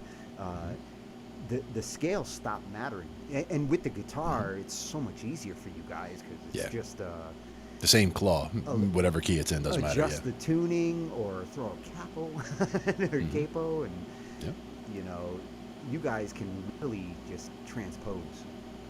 And in the same way, like with the keyboard, we can do, if it's all in C major, for example, all the white notes, we can just sit there and take this 1, 3, 5. This is the root, the 3, and the 5, and if we just move it up, we're doing the major, minor, minor, major, minor, half diminished over here for the B because it's an asshole, and then C. But in this case, it's the same hand grip, the same 1, 3, 5, but it's going to be a major here or a minor there or a half diminished there, depending on what key you're in and what you're hitting. Whereas on the guitar, same idea, same one claw, going up in any, like on fret 1 versus fret 12, anywhere up in there, you're going through all 12 keys. Yeah, just with the same claw. I wish it was as seamless to do all the other scales as. I wish all the scales, because I don't even have to look to do that. Exactly. It is like in my brain. Go now, if we did that in the key of, and try to do that, and I not only do I have to look, I have to double check each progression because it's not burned in my brain. And that's where the familiarity and understanding where, like D, as an example, D has the 2 sharps in it. So the only sharps you have to worry about are the C sharp and the F sharp. So with D, even if you were doing those chords going up, you're starting with the D with the F sharp in the middle, and then you're not going to deal with another one until you get to the one that's F sharp, A, and C sharp, and then A, C sharp, and E, and then you get that B with the F sharp in it, and then this with the C sharp in it, and then the D. So you do have to get comfortable with that, but like once you're realizing, okay, there's only those 2 sharps, so you only have to worry about up or down if you get to that C or the F with any part of the chord that you're doing. But going through this exercise is very good for once you figure out a key, just play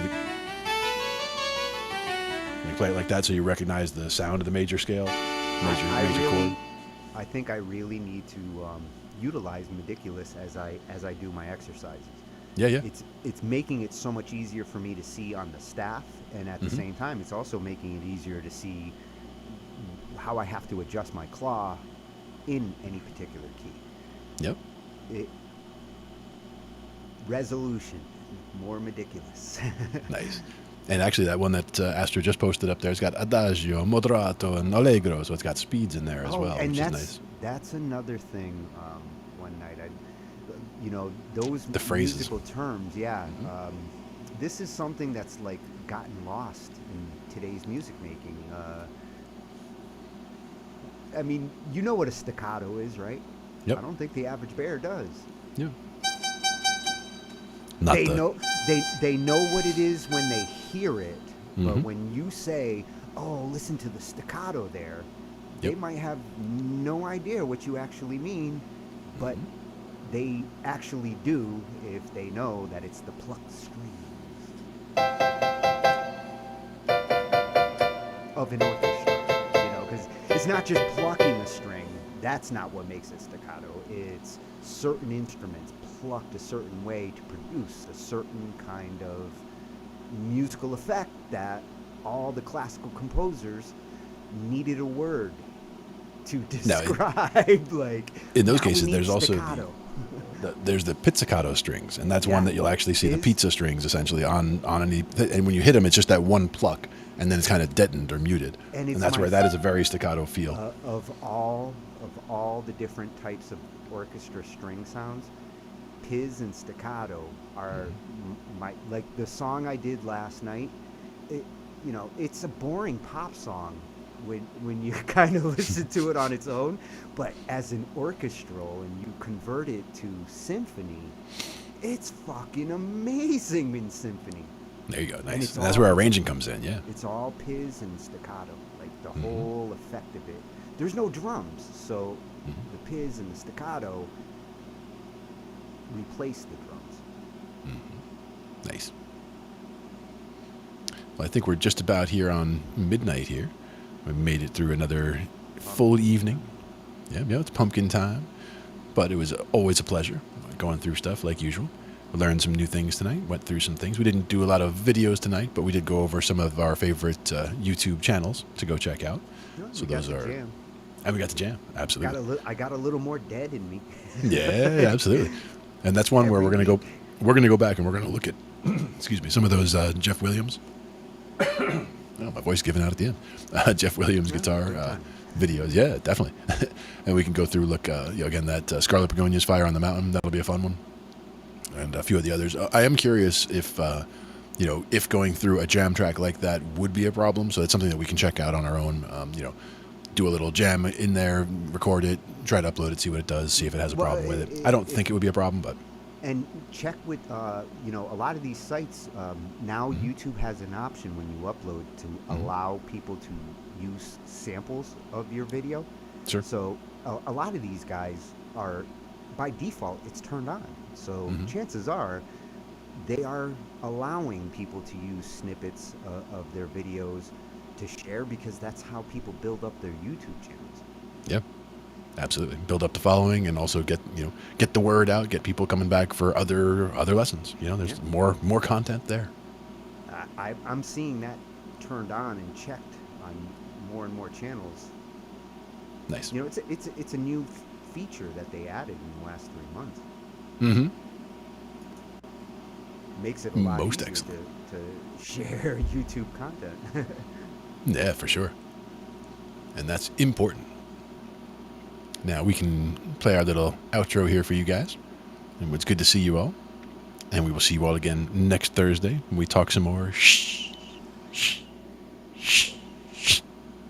IT. And hopefully Elon won't be a stone next week. That's right. We'll see if we can keep Tony connected the whole time.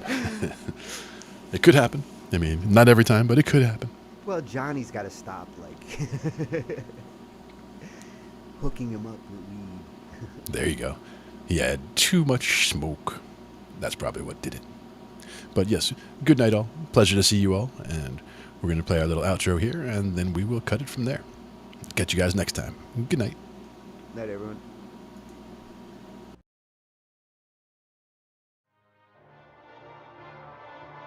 Little ambient noise, yeah?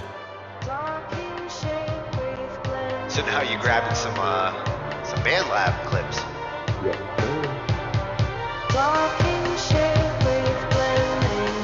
Now for me, that would also be something where I would use like volume automation and like bring that from the bottom, like bring it in and then bring it back out. And these are the kinds of sounds you can stretch.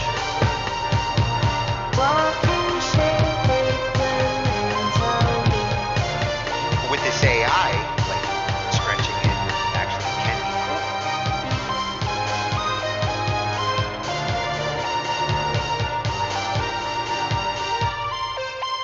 Oh, that was perfect for the interlude too.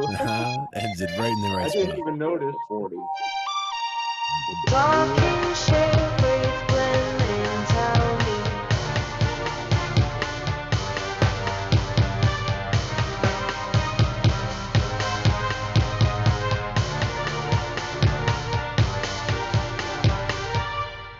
I didn't even realize the texture faded out at the interlude until it happened. I'm like, wait a minute. Sometimes you just, it was just meant to be that way.